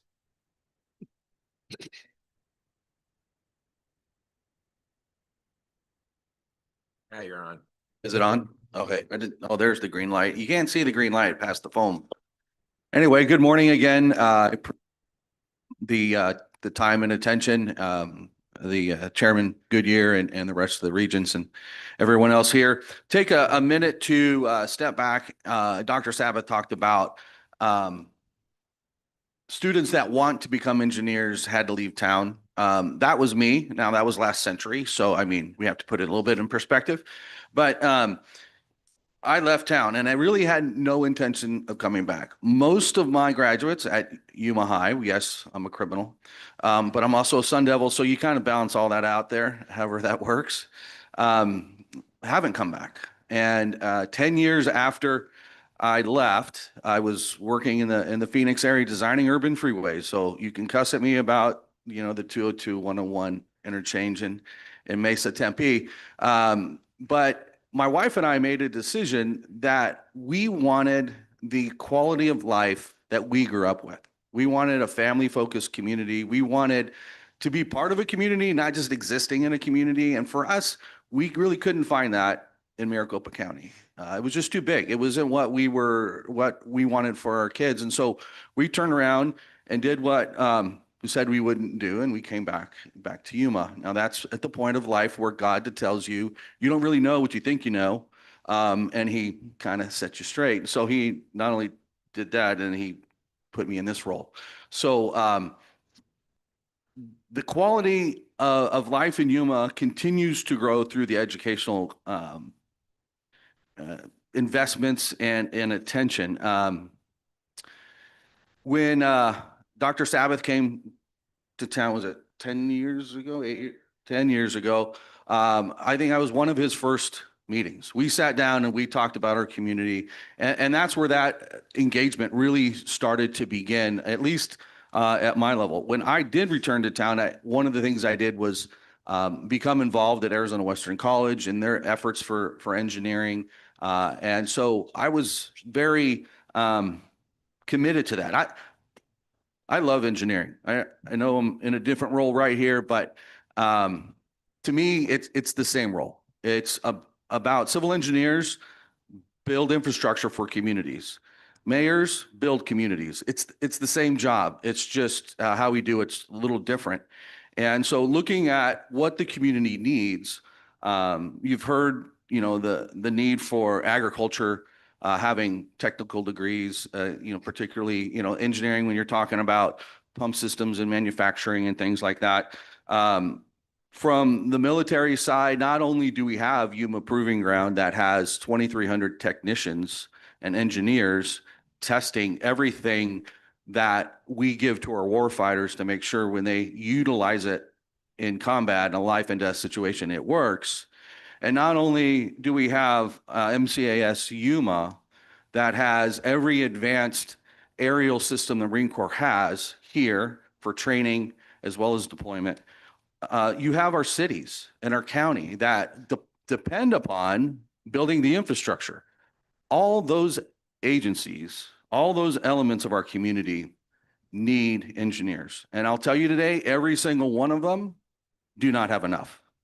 We, as a growing community, engineers are critical. So when Dr. Sabbath told me that we're starting up a mechanical engineering program, it was really literally a dream come true. Now I am a civil, but mechanical, we work a lot well together. And if you're in the military, civil engineers build targets, mechanical engineers build the weaponry to destroy the targets. So I get that relationship, but it's that major step forward that starts to address all these needs. And one of my jobs looking into the future is how do we add to our industry? How do we add to opportunity in our community? And so we have advanced the idea that we want to get into aerospace manufacturing, aerospace research. And so we have begun the application. Well, we've submitted our application to become a spaceport, a commercial private spaceport here in Yuma. We have the unique opportunity of being able to launch southerly over the Sea of Cortez to get small communication satellites into space. That's going to take a whole new branch of engineers, mechanical engineers, aerospace engineers. And so these are the things that NAU's commitment to our community makes those things possible. We work a lot on partnerships. Obviously, we've talked about that extensively. AWC's an amazing partner, but also our local industry. We have been, not just my firm, but all the firm, pretty much every firm in Yuma that I'm aware of has interns. We support the engineering programs by supporting the students. And so this is not just a one-off thing. You always want to know, does it have the impact that it's desired to have? Well, 18 months in, we're still kind of early in the process, but you can look at what the students have done. The students have created their own mechanical engineering club. So they're not here just about getting a certificate. They are truly here and engaged in their education. They put together, with support of the community, a Baja Racer. I was proud to help support that effort and get my logo on the racer as it runs through the desert. Those are the things that the community has responded to. So it's not just, yeah, we need engineers. It's yes, we need engineers and we want to be part of that solution. So from an innovation element, this is Dr. Sabbath's been great on working with Elevate Southwest, looking for opportunities to work together to find those unique mix between industry and academia. And looking forward into the future, engineers, the great thing about engineering from my perspective is, it's that bridge between science and the world, right? It's the application of science. And that requires hands-on. That requires labs that NAU has put together. It's going to require internships where you get the ability to see what you're going to really be doing when you're degreed and out in the real world, so to speak. Those are the things that as we are a growing community, we need to make sure we have front and center to make sure that our growth goes where our community needs it to go. And we're not stymied. So I appreciate the work that Dr. Sabbath and NAU have been doing. I've been promised a civil engineering program some point in the future. So I put that into the record, right? So then that makes it possible. But there are a lot of different elements we're going to need to talk about, continue to fund and build upon the success we've had so far. So thank you very much for your time, and I hopefully have some questions for me later. Thank you. Okay, thank you, Mayor Nichols. Let's move on to Superintendent Tom Tyree.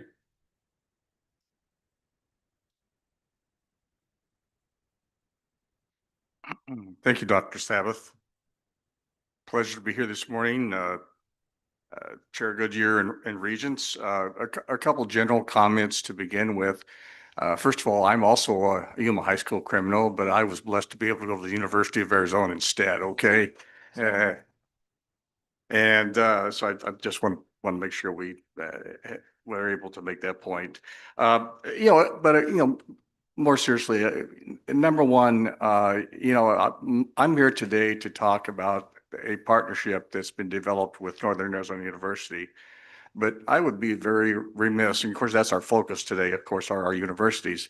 But I'd be very remiss if I didn't recognize the importance of our community colleges in the state in general, and especially the importance of the relationship that we have with our community college here, Arizona Western College. They've been just a fantastic partner for us, and we do a lot with them.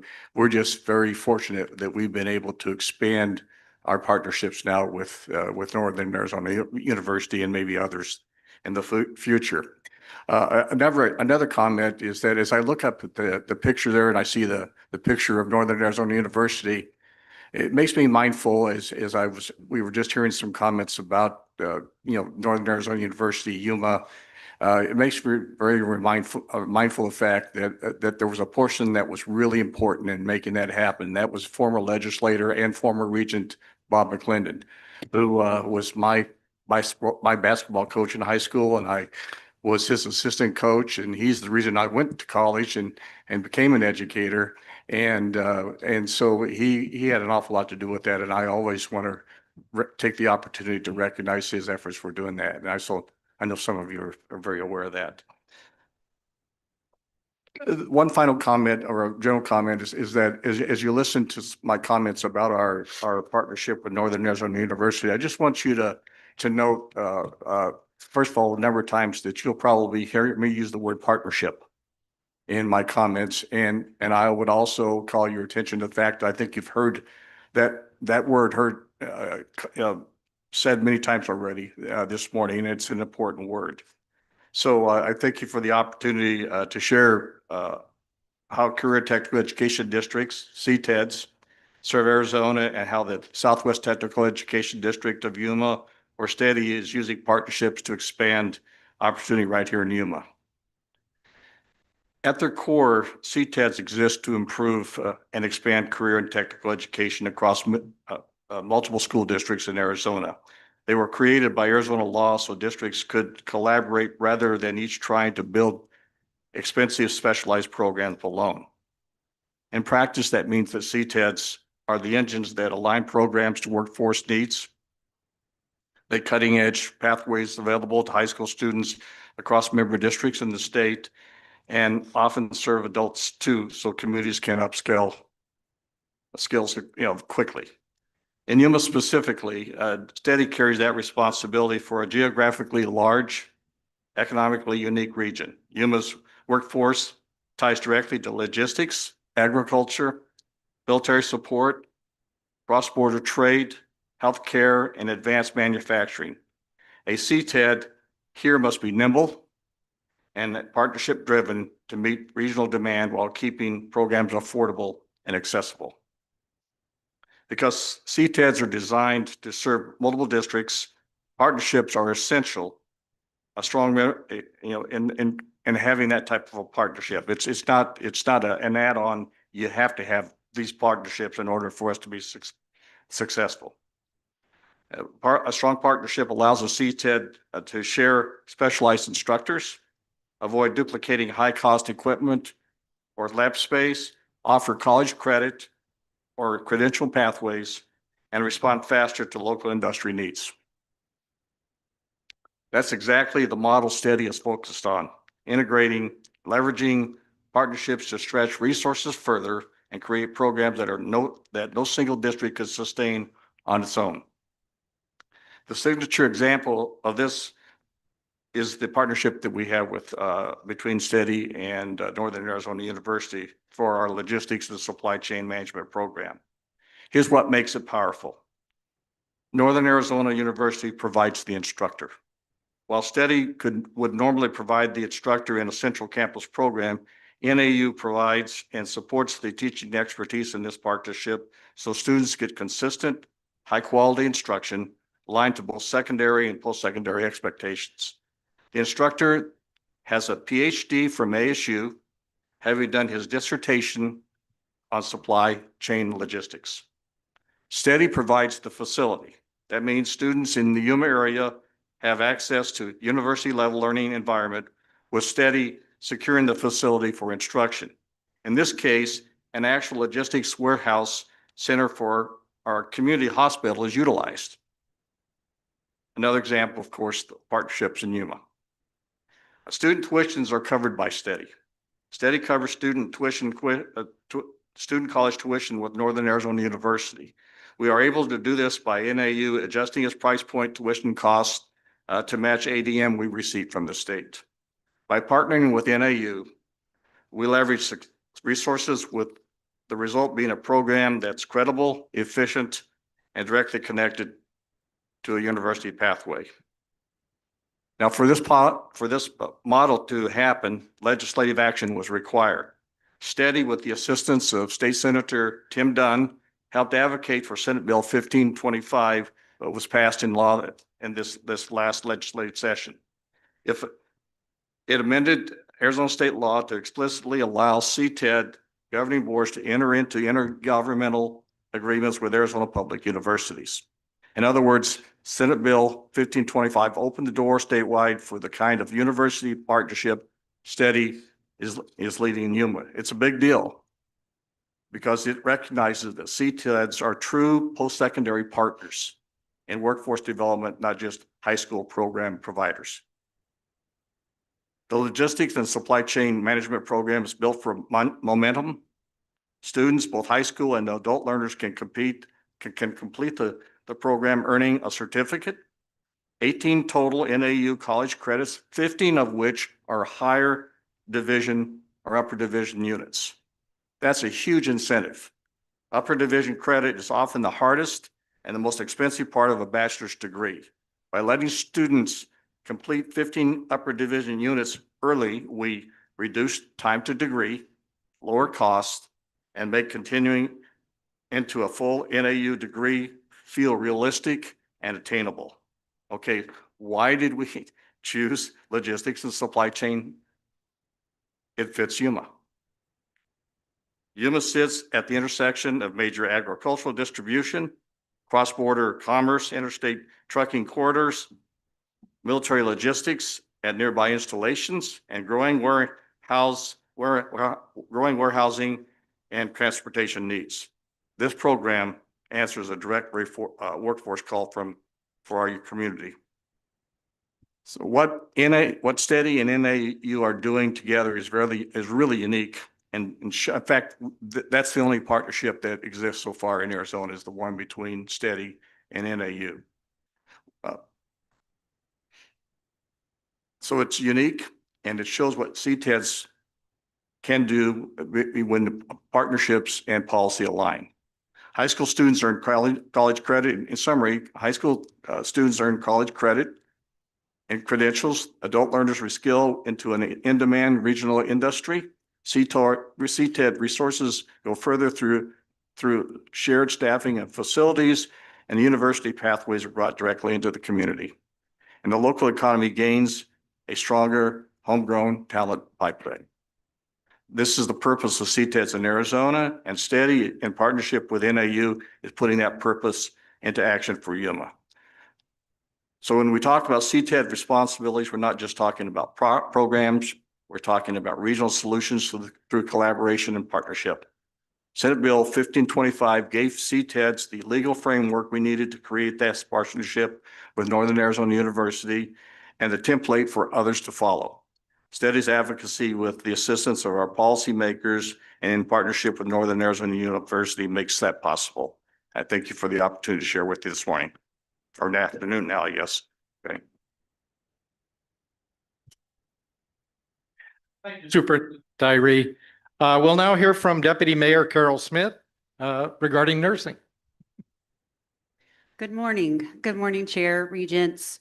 My name is Carol Smith, and I have the privilege of serving not only as the deputy mayor of the city of Yuma, but more personally significant to today's discussion, I am a registered nurse and I'm a nurse educator at Onvita Health. I appreciate the opportunity to speak with you about the essential role that NAU's nursing program plays in the health, economic vitality, and long-term resilience of Yuma and the broader Arizona region. I also am a Yuma High criminal, I have to say, but I've graduated from NAU and U of A, so I'm just missing one for the Arizona trifecta.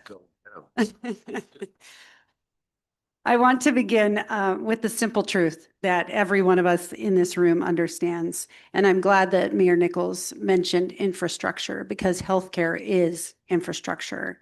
It is foundational. Communities rise or struggle based on their ability to care for their people.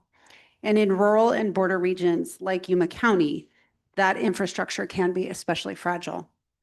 Yuma faces persistent healthcare shortages. We have a rapidly growing population, a high proportion of seniors, a large number of ag and migrant workers, and unique cross-border healthcare dynamics. Our hospitals, our clinics, school districts, tribal communities, and public health agencies compete for the same limited pool of nurses. And unlike larger urban centers, we do not have the luxury of simply pulling talent from a deep regional workforce. And this is exactly why NAU's nursing program in Yuma is not only helpful, but it is indispensable. The data and our lived experiences show the same patterns. Students who train in Yuma stay in Yuma. In fact, most of our graduates stay and are hired on here, right in Yuma. When students complete their education here, when they do their clinical rotations here, they build their professional networks, and they are exponentially more likely to build their careers here. NAU's program has become a reliable pipeline for developing a stable, long-term nursing workforce. As a nurse myself, I can tell you where these students decide to practice after graduation is deeply influenced by where they train. The first clinical mentors, their patient interactions, and the community that supports them, that shapes a nurse's commitment to place. And NAU provides that sense of place, that sense of belonging to our future nurses. Right now, we see nursing vacancies in hospitals and clinics, in behavioral health, in school nursing, public health, and without a strong pipeline, we are going to face longer wait times, higher burnout, and the real risk of reduced services. But with NAU's nursing, we see the opposite trend.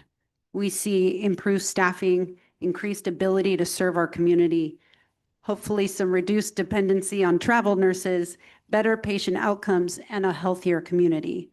And this matters beyond Yuma. When border or rural health systems are strained, the effects will ripple through the entire state. Healthcare is one of the largest economic drivers here in Yuma.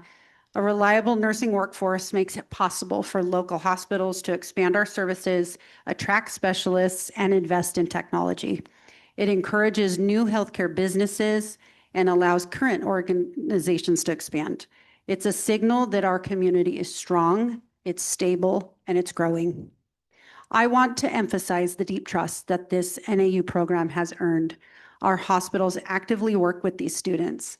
I work with these students every single day, whether it's in clinicals, externships, coming on as new hires. It's been a true privilege. Our school districts rely on them, as do our public health agencies.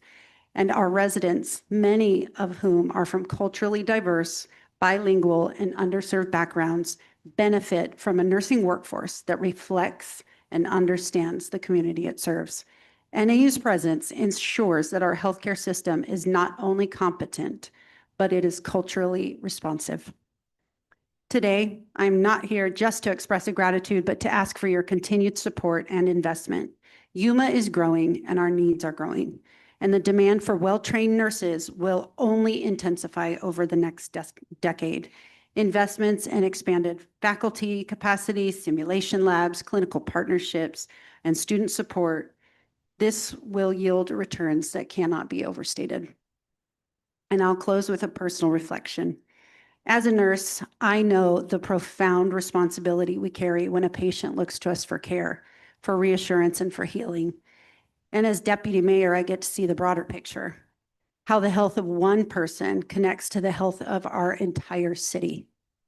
NAU's nursing program stands at the intersection of those two truths. It is where individual opportunity meets our community's necessity, where education becomes service, and where students become lifelines. And that is why, on behalf of our city, our healthcare partners, and the thousands of families that count on us working together, I thank you for your continued commitment to our program. Thank you for your time, your leadership, and your dedication to the future of Arizona's communities. Thank you. Karen, are we prepared for questions from the board? Are there questions or comments? Regent Stein? Sure. This is a terrific story. And thank you for what you're doing for your community and for the state. I guess my question is, what are the obstacles you're seeing to expanding the programs that you're offering?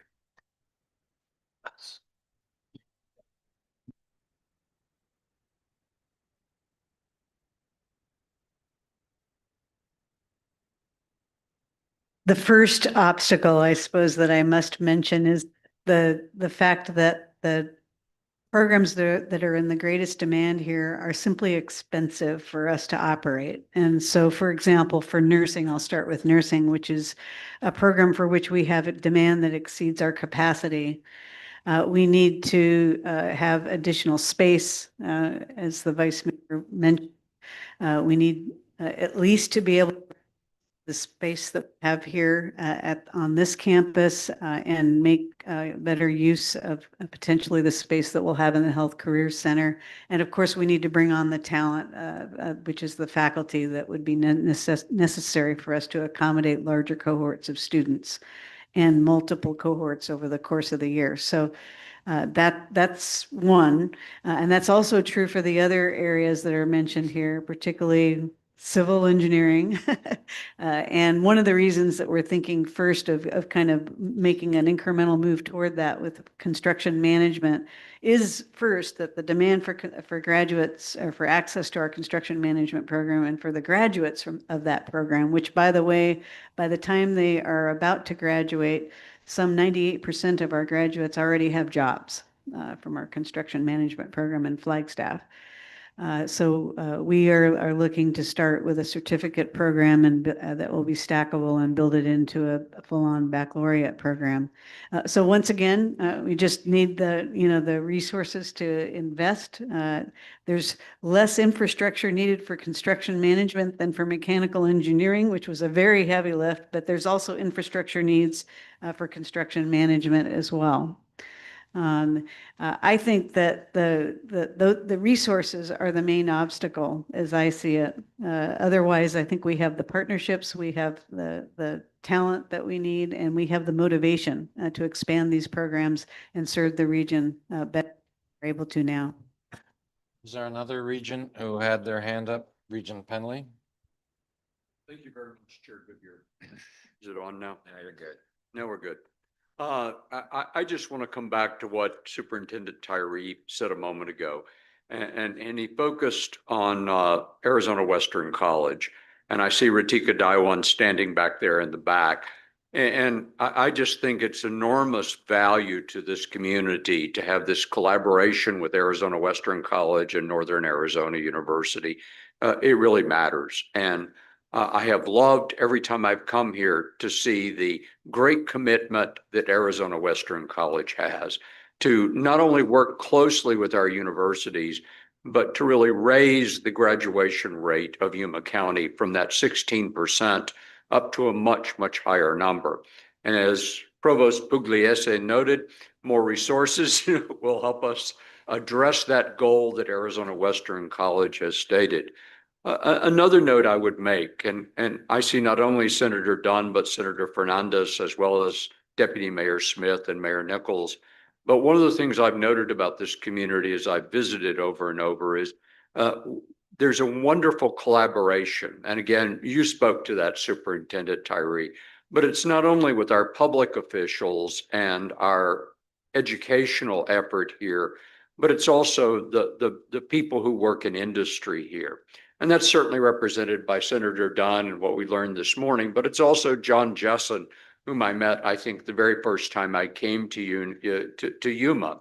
And that combination of the whole community working together, including people in business, like Gowan Industries folks, really does matter for the success. So I laud all of you on what you're describing here today. It really matters. And you make for me a wonderful model of the benefits of that collaboration. Thank you to all of you who do that. If I may just make a comment in that regard, and I appreciate your comments very much. You know, prior to serving as the superintendent of Steady, I served for almost 20 years as the county superintendent for Yuma County. And I just, the secret sauce that exists here in Yuma is that collaboration you just referred to. And I cannot explain to you that, or tell you the number of times that as county superintendent, for example, and now as the superintendent of Steady, that I've had people from other parts of the state come down and want to enter into some sort of a partnership or collaboration with us because they are aware of how well we work together. And even though we're Sun Devils, Lumberjacks, and Wildcats, you know what? We all share a real common interest, and that's our love for our community, Yuma. And I'm really happy that you guys have had an opportunity to come down and see a little bit more Yuma so you understand that better. Thank you. Superintendent Tyree, you have the final word. We would like to thank Team NAU for this presentation. Very informative, very helpful. This is not an action item, but thank you for your time and for informing us the way that you did.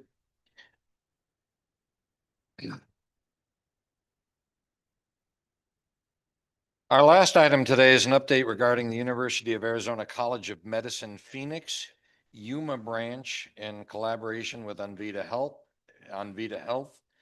I'd like to welcome Provost Patty Prelock and Dean Fred Wondersford to the table. And I would also like to invite Senator Brian Fernandez, who has been so instrumental in pushing healthcare solutions here in Yuma. You have been a tireless champion, and we are grateful for your work. President Garamella, do you want to tee this up? Thank you, Regent Goodyear. Regents, as you know, the University of Arizona has a rich tradition of educating healthcare professionals to serve our state and its communities. As Arizona's land-grant university, this workforce development is a crucial part of our mission, and we take it very seriously. We also know that there's a serious shortage, particularly in rural areas. Our expansion of healthcare education has made important strides over the past several years. This is something we need to continue to amplify as the need is great and we expect the need to continue growing. Our College of Medicine Phoenix has a strong and innovative MD program of which we're very proud. Provost Prelock and Dean Wondersford will share more about how we will expand ComPE's program to enhance our service to Arizona. But before they begin, I also want to thank Anvita Health President and CEO, Trenchel, for his partnership. Bob, thank you for joining us for the meeting, and we look forward to working with you.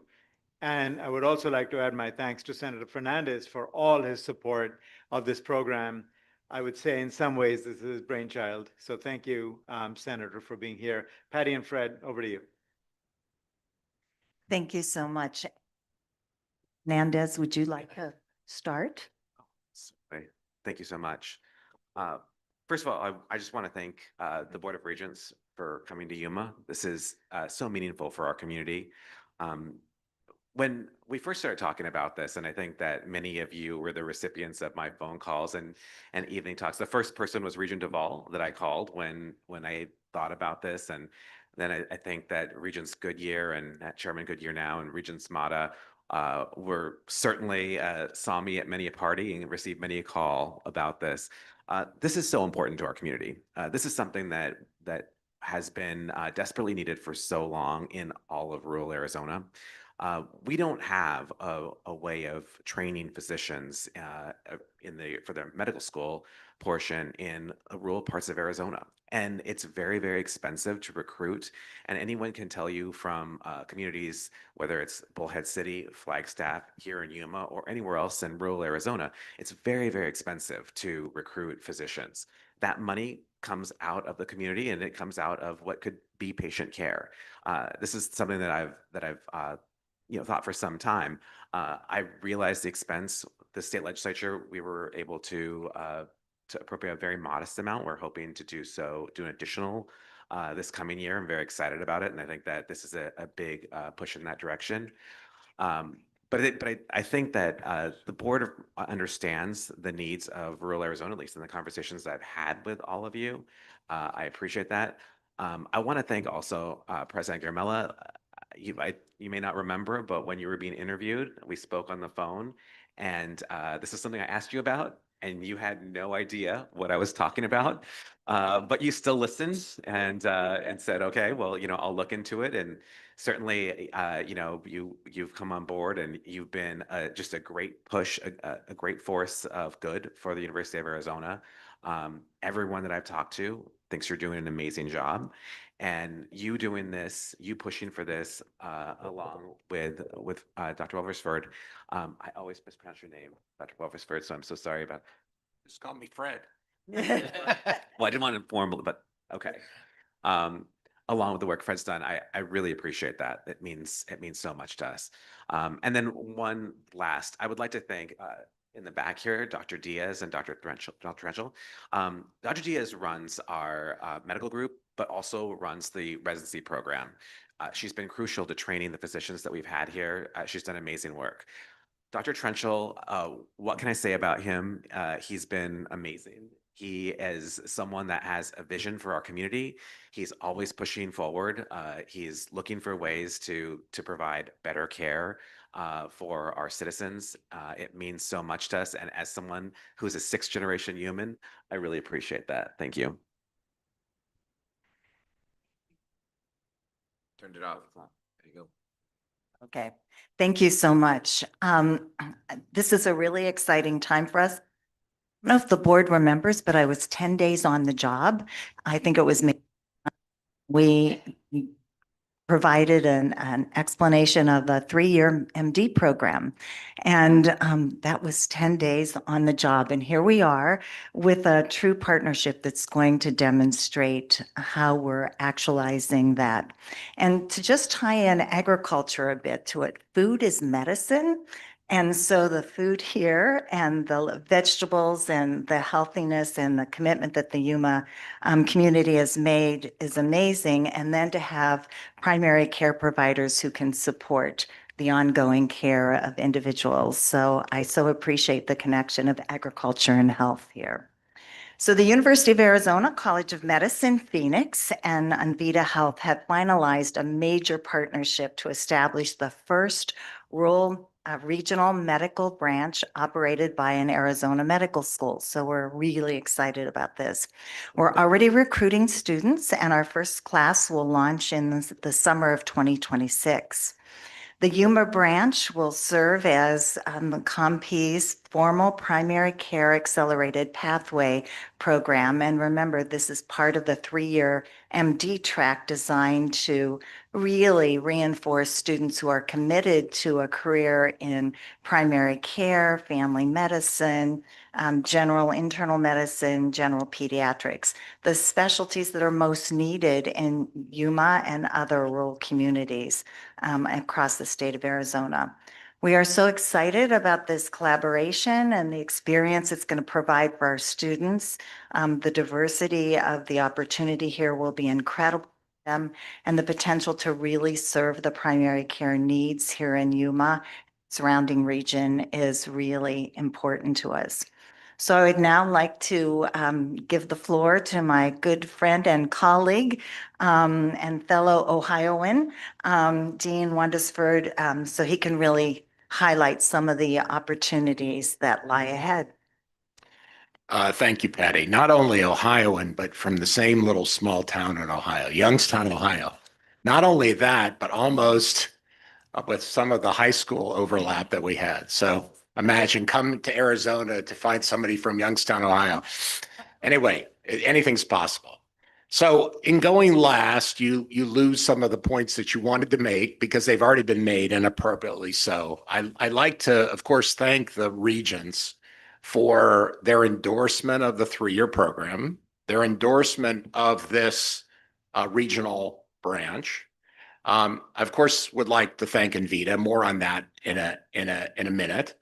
And of course, the LCME that had to also pass judgment on this for their endorsement. So we passed all those tests, and here we are. And the apposition of this announcement in Yuma, where we grow healthy things. That was a good line, by the way. Yeah, I did like it. Food is medicine. That was going to use that anyway. So that is, yeah. So that is really important. Now, you might ask, well, why primary care? So next slide. Okay, so this gives you an idea about where Arizona is with respect to primary care. So primary care, we consider any physician who sees the patient first and maybe acts as a triage for specialty care. And sometimes that's the only physician that the patient sees. So they're critical to be able to provide high quality care. Arizona has just about 40% of its primary care needs met, which means 60% aren't met. And it ranks 42nd out of 50 states in total active primary care physicians. So there's a real primary care need. As you'll see, that is amplified in rural areas. And of course, as you see Arizona, that blue line on the top is going up more than the West and more than the nation, because we have also a big population coming here. So we need more primary care providers. We're not providing enough. Next slide. Then the next question is, why Yuma? Well, the first thing is for important reasons that have already been mentioned. And so I'm going to use a chemistry analogy, but it's simple, I promise. Okay. So we need to get a product, we need substrate. So we first start out with Envita Health, Dr. Trenchel and Dr. Diaz. We've been working with Envita Health, previously Yuma Regional Medical Center, for over a decade. Developed trust. They come to our campus to use the Sim Center, the doctoring suite. And they were interested, I didn't know it, but they were interested in doing medical student training. And we, of course, that's our business. We do medical student training. And then in a reaction, you need a catalyst. So in my opinion, the catalyst for this is Senator Fernandez, because Senator Fernandez sort of brought us together and said, hey, Yuma would like to do medical student training. You want to expand your class. Why don't you get together? So then some reactions are fast and some are slow. This was an incredibly slow reaction, but like all reactions, eventually did produce a product. And here we are to talk about it today. Now, quite differently from this is the fact that if you were to design a place to put a rural medical campus, you would put it in Yuma County for the following reasons. Number one, Yuma County has what's called a social vulnerability index of 1. So that's a perfect score, except that means highest vulnerability. Vulnerability is defined by poverty, lack of access to transportation, and crowded housing. So then the second reason, next slide, please. The second reason is that the number of people living in a health professional shortage area, these are all government terms, we didn't make them up, but particularly primary care, is there graphically on the right. Okay, so you could see increasingly blue color becomes increasingly likely to be in a health professional shortage area. And look at Yuma. It's not as blue as another county, but it's pretty blue. And that in red is a number of providers needed to eliminate the shortage. So it's an ideal place to do this. It's a community that's interested in doing it. And we're just fortunate to be able to start the branch. Next slide. So our Associate Dean for Community Engagement, Dr. Bright, and team designed around the endorsements that I talked about, a 3-year medical curriculum for UA.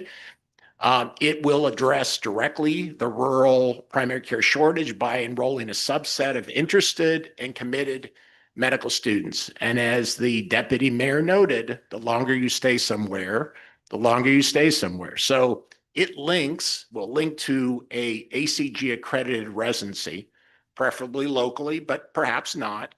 And that linkage is another sort of attribute that students like, so they don't have to go through the match after medical school. We think that's going to provide retention of trainees in the community, and then a virtuous cycle we hope develops. If the providers are educated in our school, they become then the teachers for the next crop of students that come to Yuma.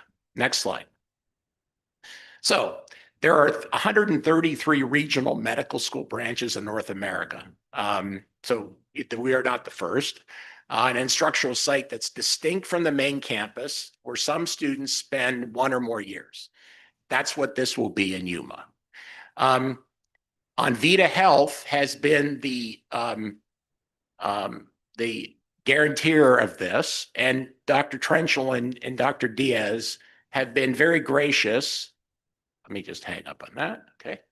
In helping us design the program, which is 18 months in Phoenix and 18 months in Yuma, okay? The last year, because many people ask this, are you shortchanging medical education by going from 4 years to 3 years? The last year is spent in students in exploration of medical specialties. But of course, these students have already chosen a primary care track, so that 4th year can be eliminated in a 3-year curriculum. Again, a very common thing now in the US. Onvita Health funding will support on-site leadership and administrative staff from the community, teaching faculty, and full tuition, 3-year scholarships for 15 students admitted every year.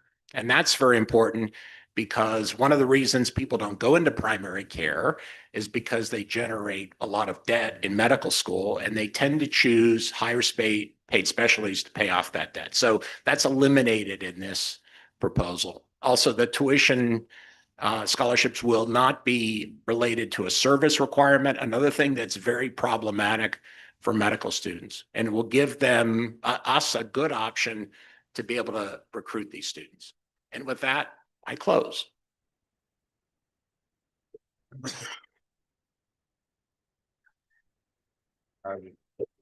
Yeah. So that is very good news. President Garamella, do you want to? No, I mean, I think this is one of the best things we could possibly be doing. I'm just so thrilled we were able to bring it to the board as an informational item. We will celebrate this partnership in an hour. Looking forward to that, but really looking forward to the impact of having 45 MD students in this program supporting this amazing region that we've all fallen in love with over the last day. So this is one of the most thrilling things that we are bringing to the board, and I hope you're all thrilled. Are there questions or comments from board members? Certainly, Regent Ball. I take it. Nope. But we'll say, this so meets our state needs, our board's initiative around meeting this growing gap that has dramatically increased over the last decade. It meets it where it is most essential. Appreciate the senator's leadership in sort of being relentless in making sure that we were responsive. But what I'm most enthusiastic about is one of the most vexing and difficult aspects of this whole issue of medical education is capture, because residencies don't keep up with the pace of graduations. We lose too much talent that we've spent our dime to educate. You have designed a model for almost perfect capture. I mean, it is between the financial aid, the way in which you're recruiting, the way in which you're retraining, the fact that you have a community here that people will fall in love with. I would imagine, I'd make the bet that this cohort of students will have a significantly higher retention rate in the state of Arizona than any cohort we have in any of our programs. So in every respect, it is timely, it is appropriate. It's on point strategically. And as we've all discussed, hopefully it is replicatable in other places, but this is the right place for this first step, and congratulate all of you and everyone in the community, Dr. Trenchel and others that have made it happen. Thanks, Chair. Regent Penley? Yes. All right. Well, thank you. This is a wonderful announcement. And to Regent Duvall's points, good for the community, good for the state, very much aligned with what we've been advocating for years. So a very, very happy outcome. Thank you to all on Vita Health, Senator Fernandez, who helped make this happen. Well done. Thank you. Thank you. So with that, we are going to call an audible and we are going to skip executive session in the interest of time and staying on track. We are still going to go with incoming President Dr. Ritika Diwan through the transfer room. So that will be an exercise we will still go through as a group. Box lunches will be available to us, and then we will be able to get back on time for our event at 2:00. So one final thank you and shout out to our hosts here at Arizona Western, to Gowan last night, and just generally to the people of Yuma for being so welcoming. This has been a very instructive 2 days for us. The time has been well spent, and we are grateful for your hospitality and for having us here and putting up with us. So with that, I need to make a motion to adjourn. Do I have a second? Second. All those in favor say aye. Aye. Opposed? This special board meeting in Yuma is now adjourned.